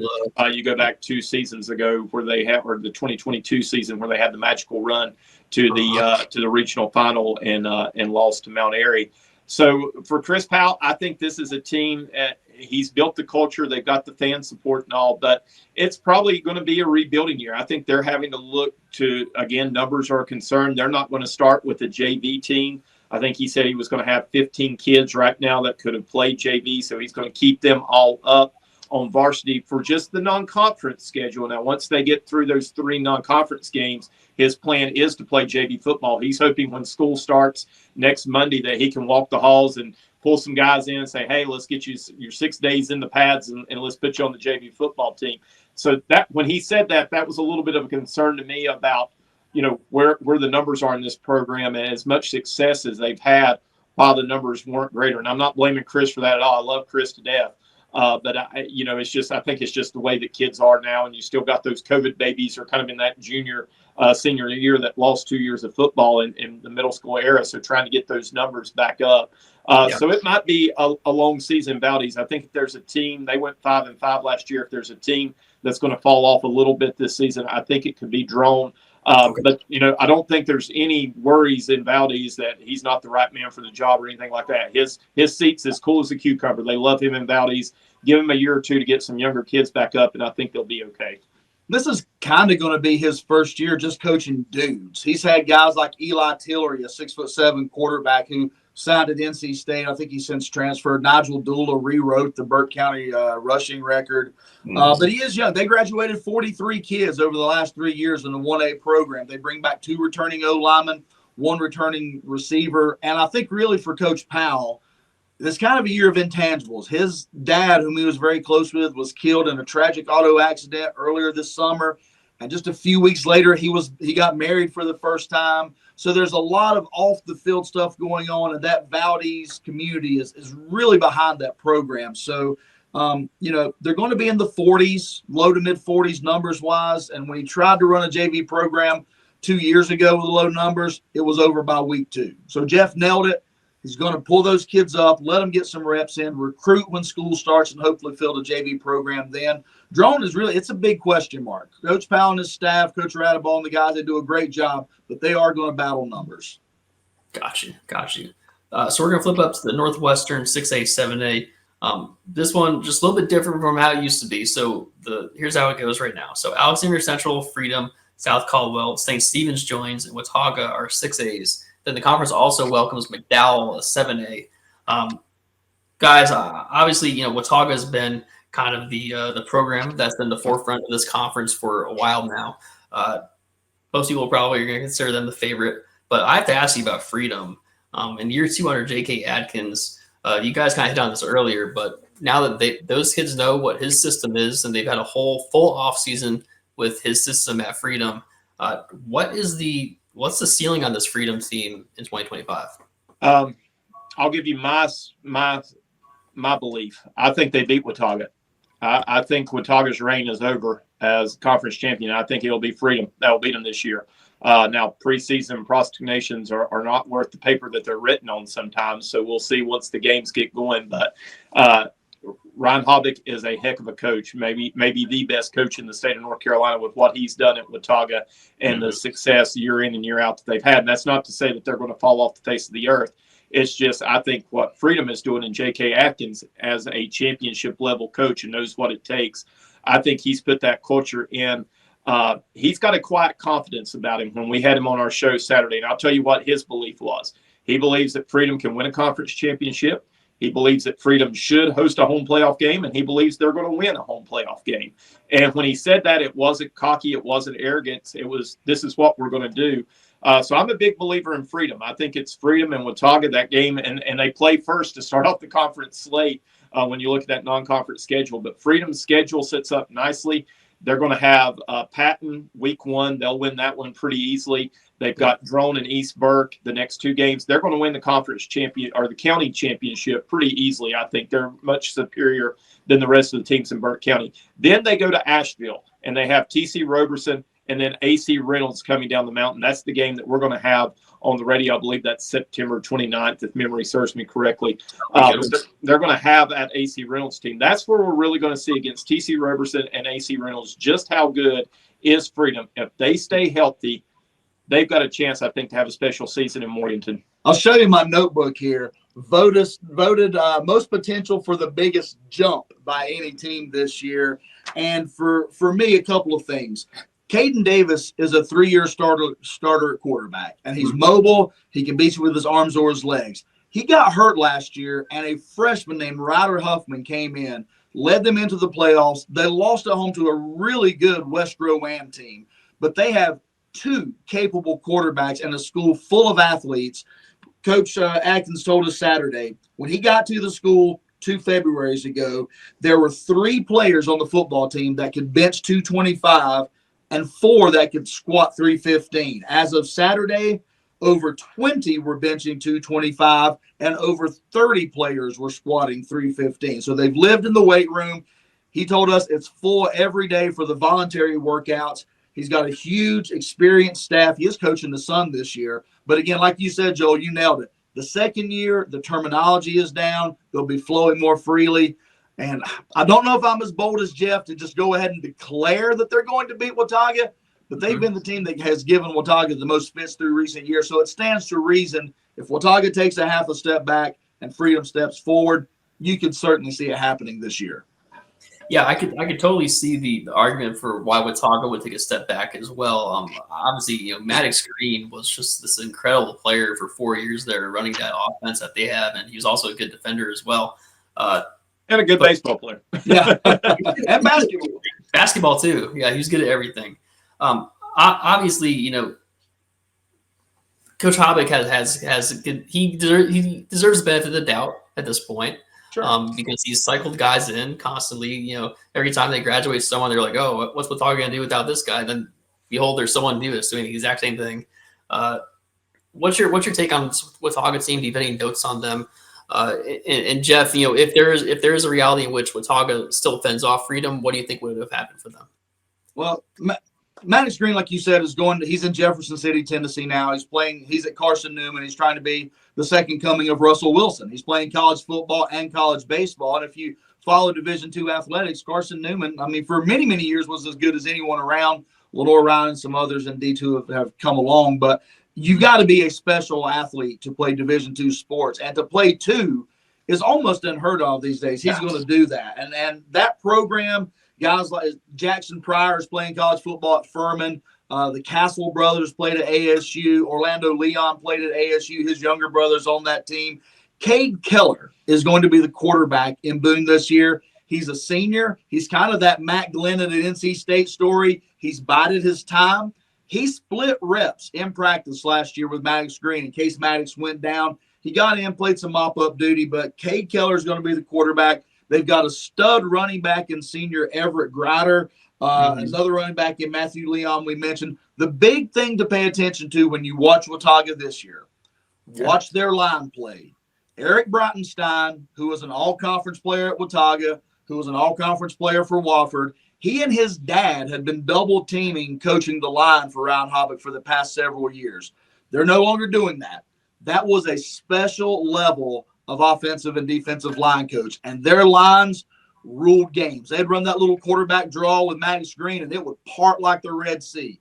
If Watauga's able to maintain line play, I give them a good shot to be right there back again. But if the O-line takes a step back, that's where Freedom's going to step in. Jeff, I don't know if you have anything else. No, I think that Watauga's schedule is going to get them ready for the Northwestern 6A, 7A conference. Ashe County, they open up with Friday night. They'll take care of Ashe County. But then after that, TC Roberson, Mount Airy, who's still going to be good. They travel to Irwin. They travel to Asheville for the rest of their non-conference games. So they're going to get a good test. And then again, that matchup with Freedom is at Freedom on October the 3rd. That's a game to circle, and that could decide. You hate to say week one, that could decide the conference championship. But I think right now that's where Freedom and Watauga are. They're that much further ahead of everybody else. And I think you can take McDowell. I think you can take Alexander Central. I think you can take South Caldwell and St. Stephen's. And they're all just going to kind of beat each other up. Yes. But I don't see any of those teams posing a threat to Freedom or to Watauga. And I think whoever wins that game wins the conference championship. And then the rest, that's not to say that there's bad football with the rest of those schools. It's just that's where they're that much further ahead. I did want to get this out. So the 2 trips that Watauga takes to Irwin and Asheville lead right into the Freedom game, but Freedom has a bye week and that week before the Watauga game. So that could be one of the leveling factors as well. One more intangible about that. I know a lot of folks who are going to watch this are huge high school football fans. And when Helene came through, a lot of folks saw Pisgah Stadium up there on the banks of the Pigeon River just get decimated again. Freedom Stadium looked just like that. Their football stadium is a stone's throw from the Catawba River, and they had water up to about the 17th bleacher. That whole facility has been regutted. So I think there is going to be some magic around that Freedom program this year, and a lot, like we were saying for Patton, 6 out of 10 games at home. I think that they have worked so hard. The football coaches just got back in their offices Friday night. First time they've been back in their offices. So tip of the cap to everyone in Burke County Public Schools and Freedom working on that.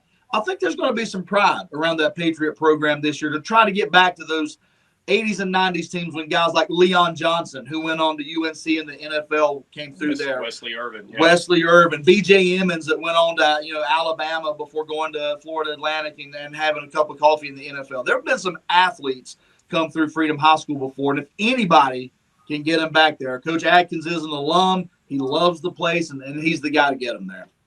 Got you. A couple other notes in this conference from my perspective. So Alexander Central, they're pretty good on JV last year. I think they were 7-2 on JV. No, they have a new coach in Chris Marshall this year, but that could be a team that maybe has a surprise year. We never know. McDowell, so they're coming over from that Asheville-centric Mountain Conference. They're the biggest school in this conference. They haven't been quite as successful as you would think, being the biggest school out there. They have a new coach this year, Daryl Clark. So that's something to watch as well. And then, guys, I know we talked about South Caldwell a little bit earlier, but do you have any further notes on them?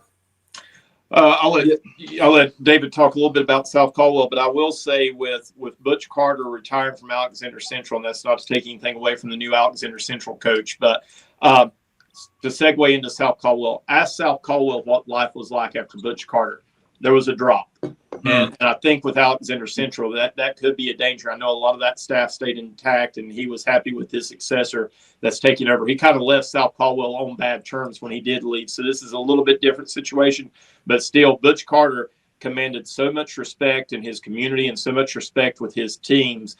Losing that voice is going to be tough. I think that's going to be tougher for Alexander Central than what most people realize. Butch Carter also best hair in high school football. That has to be said. Here's the thing for South Caldwell. For the last several years, Casey Justice, who just won his second state championship in softball, so congratulations to the Lady Spartans. Casey was a 3-sports superstar at South Caldwell, and he's leading the football team there now. And for whatever reason, they have had a 2-quarterback situation for, it seems like 5 years in Sawmills. They just can never find the guy. And it seems like Corbin McGinnis is finally going to be that guy. Not eye-popping numbers last year, 1,012 yards, 6 touchdowns, 4 picks, if the Max Prep stats are right. But they say that they're going to settle on McGinnis at quarterback with some other Wildcat sets. So if McGinnis can get in a rhythm, I think that would be key for South Caldwell rather than going back and forth. Like Jeff said, they're always going to be big up front. This is the high school that produced Landon Dickerson. They're always going to be big and beefy up front. Like Jeff said, last year, they finally turned the corner. They won 2 conference games last year. It's the first conference win in 3 years. They've been pushing the conditioning very, very hard. Depth is going to be a little bit of an issue. They're limited. We just learned Saturday as a 6A school with the number of players that they can 8-quarter. Kicking is always an issue with South Caldwell. They're bringing in Armando Gomez, a soccer player, to kick this year. South Caldwell has gone for 2, probably for 4 years. They just don't seem to kick a lot of extra points. They do bring back an all-conference style punter in J.P. Smith, one of the best punters from the conference last year. They hope to not use him as much this year. But again, South Caldwell is going to gain as much by getting St. Stephen's and McDowell in that conference. That is going to help them tremendously. I think they just want to find their traction a little bit earlier and figure out a way they can maintain that this year. That's the biggest problem for the guys in Sawmills. Good football team. Should be a good county rivalry game Friday night when we're there as West Caldwell comes in. Awesome. One more kind of team or area I want to talk to you guys about. And again, this is Jeff Link and David Jones from Scoreboard Radio. You can find their stuff at gofoothills.com.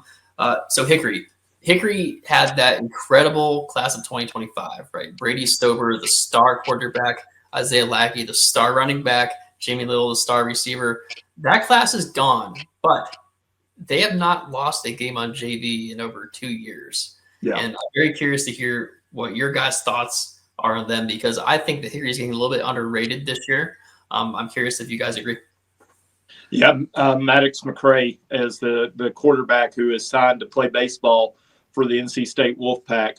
And he came in last year. We covered a couple of their playoff games the last couple seasons, and we saw him come in some mop-up duty, and the dude can spin the ball.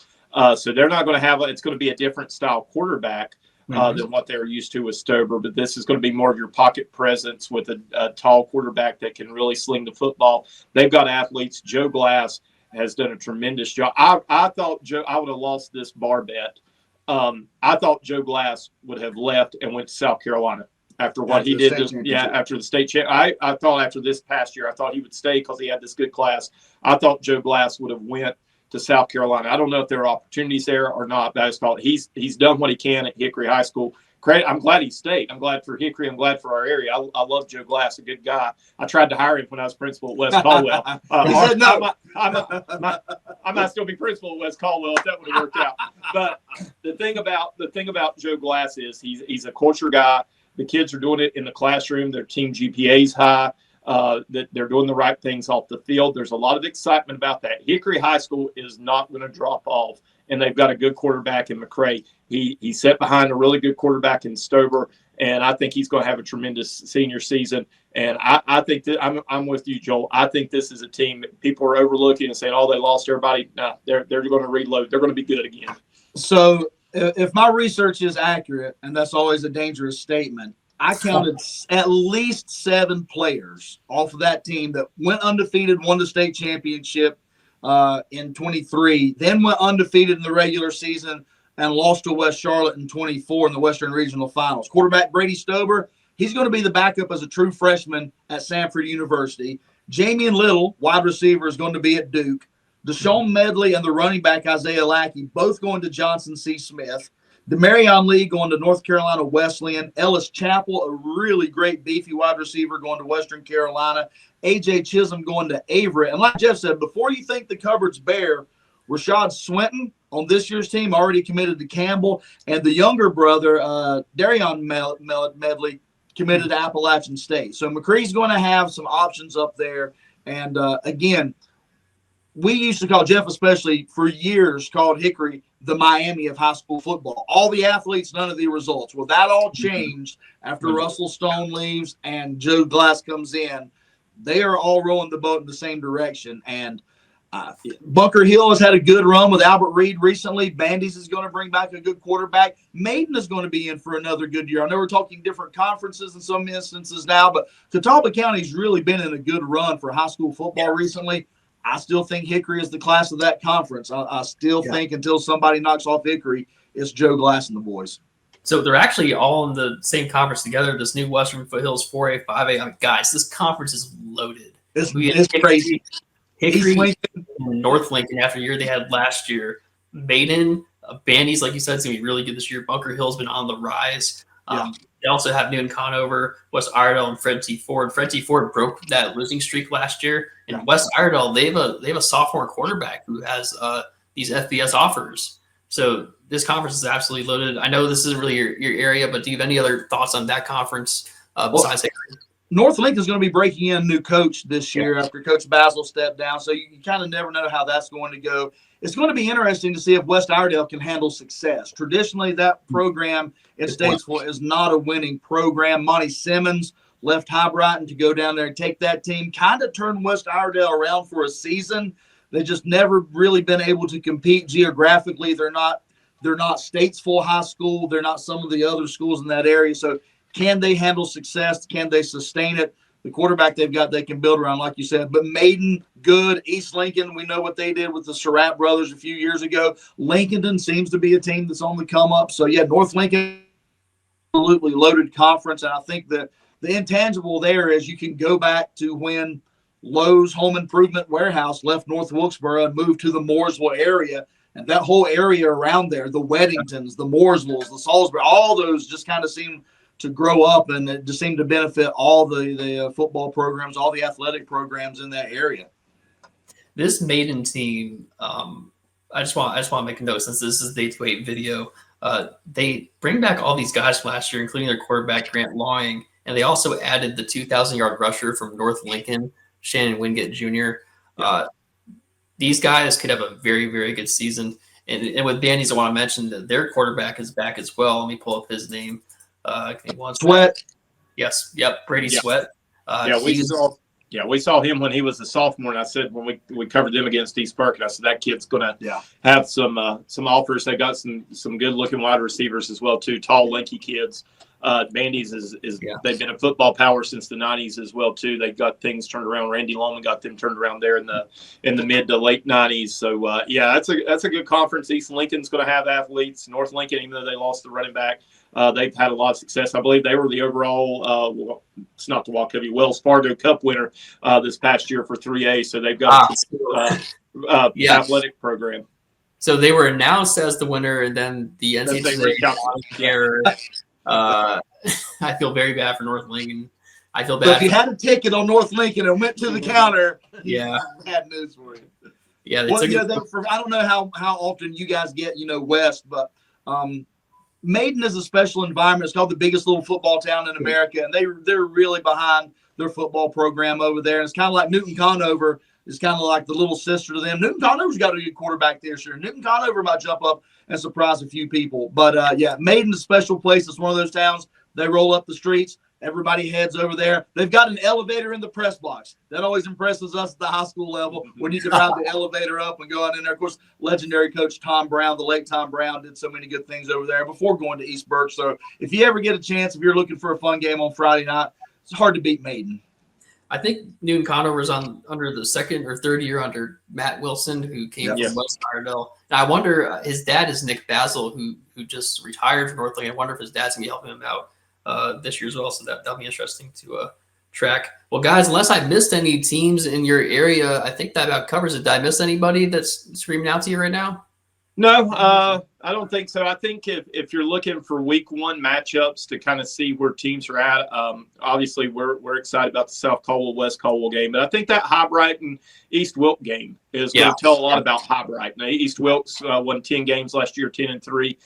That's going to be an interesting game. I'm looking forward to seeing kind of what that one looks like. There'll be some lopsided, Patton and Freedom. I think Patton obviously playing varsity football.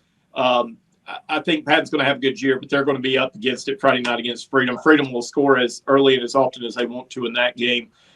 So be careful looking at those. But then some of those early games, when you start getting into weeks 2 and 3, can West Caldwell break that 41-game losing streak? They've got a chance. I don't think it'll happen this week against South Caldwell, but they've got a chance next week going up to Avery if they stay healthy. Now, if they don't get anybody hurt against South, they've got a chance against Avery. Then they play Mountain Island Charter. Fred T. Ford has East Burke early in the preseason. So there again, you talked about Fred T. Ford got off that losing streak last year. Can the Tigers get a couple of wins? And East Burke needs wins as well too. So I always say those teams, Patton, East Burke, and West Caldwell, they kind of point at each other, the Spider-Man meme, and I'm glad to see them scheduling some games against each other to hopefully see if some of those programs, if they can get a win or two, it might just start building, if nothing else, build some momentum for the program and get some more kids to come out and play. I'm interested to see that High Brighton East Wilkes turn out. Like Jeff said, 10-3 last year. They bring back all 5 starting offensive linemen, the starting quarterback. It'll be interesting to see if High Brighton has a little hiccup throwing the football and how quickly they might tend to revert to old ways and try to put it in the belly of DK Mitchell. Or if they come out and have success, could it really be a turning of the page for High Brighton? Because if folks haven't been around Northwest North Carolina in the last 30 years, that pass is a 4-letter word around those guys. But this year they seem committed. They've made the investment in it. And I know they've turned a lot of former quarterbacks. I think they've got 3 former varsity starting quarterbacks on that roster. And the other 2 are out playing. They're X and Z receiver. And they should know how to run routes. They should know how to read defenses. They should know where to be. And with a kicker that maybe has 50-yard range, we all know in high school football how big that is. Yeah, we're going to have Aikman Chambers out there at that game for us, and Lauren Waterhouse, the photographer, out there. Aikman's a good dude. We know Aikman well. Yeah, he is. So really excited about that one, see what kind of happens there, because, that's one of the premier matchups in the area. That's a good call by you guys. Well, guys, I appreciate it again. It's always so well-researched, you two are. Very insightful in the area. You do a good job giving the context behind the teams, too. Some of the behind-the-scenes stuff, things going on in the community as well. It's not just, X's and O's with you guys, so I really appreciate that. Thanks again for doing this. And one more time, where can people find you guys and find your work at? Okay, Friday night we'll have our pregame show, 7 o'clock. If you're in the Catawba Valley area, you can listen to us on 103.3 FM. Anywhere in the world, if you're on a scuba boat in Aruba, go Foothills. As long as you got Wi-Fi, go foothills.com. The Listen Now button will take you to our ball game. Saturday mornings, 9 o'clock is the Scoreboard again locally on 103.3 FM, or you can listen to it at gofoothills.com. Our Facebook page, we put up the game on Saturday afternoon and the recap of the Scoreboard on Saturday afternoon as well. So if you miss it live, you can go back and listen to it again at our website, gofoothills.com, or we put that link up there on our Facebook page. We'll also get the scores up there from the Catawba Valley as well, too. Yeah, facebook.com/See the Blitz for Catawba Valley Blitz. That's our Facebook page, at Link Jeffrey, at Scoreboard Radio. You can go back and listen to the whole game in its entirety if you're at another game, or you can go back and listen to the show. We always have a highlight package. We have scores from around the valley, talk to coaches, look at a lot of college football games that are coming up. And Jeff talks about the Carolina Panthers for some reason. I don't know why, but he insists on talking about the Panthers. Sometimes, you got to torture yourself a little bit, Listen, in 1998, the Detroit Lions went 4-0 in the preseason and then went 0-16. So I'm hoping it's the inverse. I'm a Washington fan. We've got our own issues with Terry McLaurin and other things going on, but for all you Panthers fans out there, I hope the preseason is not an indication of how the regular season is going to go. Joe, one thing I wanted to mention, I forgot to, another neat thing that's happening Friday night. East Burke is going to retire Tyler Shatley's jersey. Tyler played at East Burke back in 2007, 2008. I believe he graduated in 2008, 2009, somewhere in there. Went and played at Clemson, had a long career with the Jacksonville Jaguars. He retired this offseason. He is the first player in East Burke history. East Burke started playing football in the fall of 1977 when I was 1 year old. I was at that game. I wasn't really, but he is the first East Burke Cavalier to have his jersey retired. So that's going to take place on Friday night. So that's a pretty special thing to have happen for the East Burke fans. And if you're a Jackson Jaguar fan, you want to come in, Jacksonville Jaguar fan, you want to come by and see Big Tyler, you can do that. Or if you're a Clemson fan, remember when he played, Tyler Shatley was recruited. I was the AD at East Burke when he was a sophomore and a junior.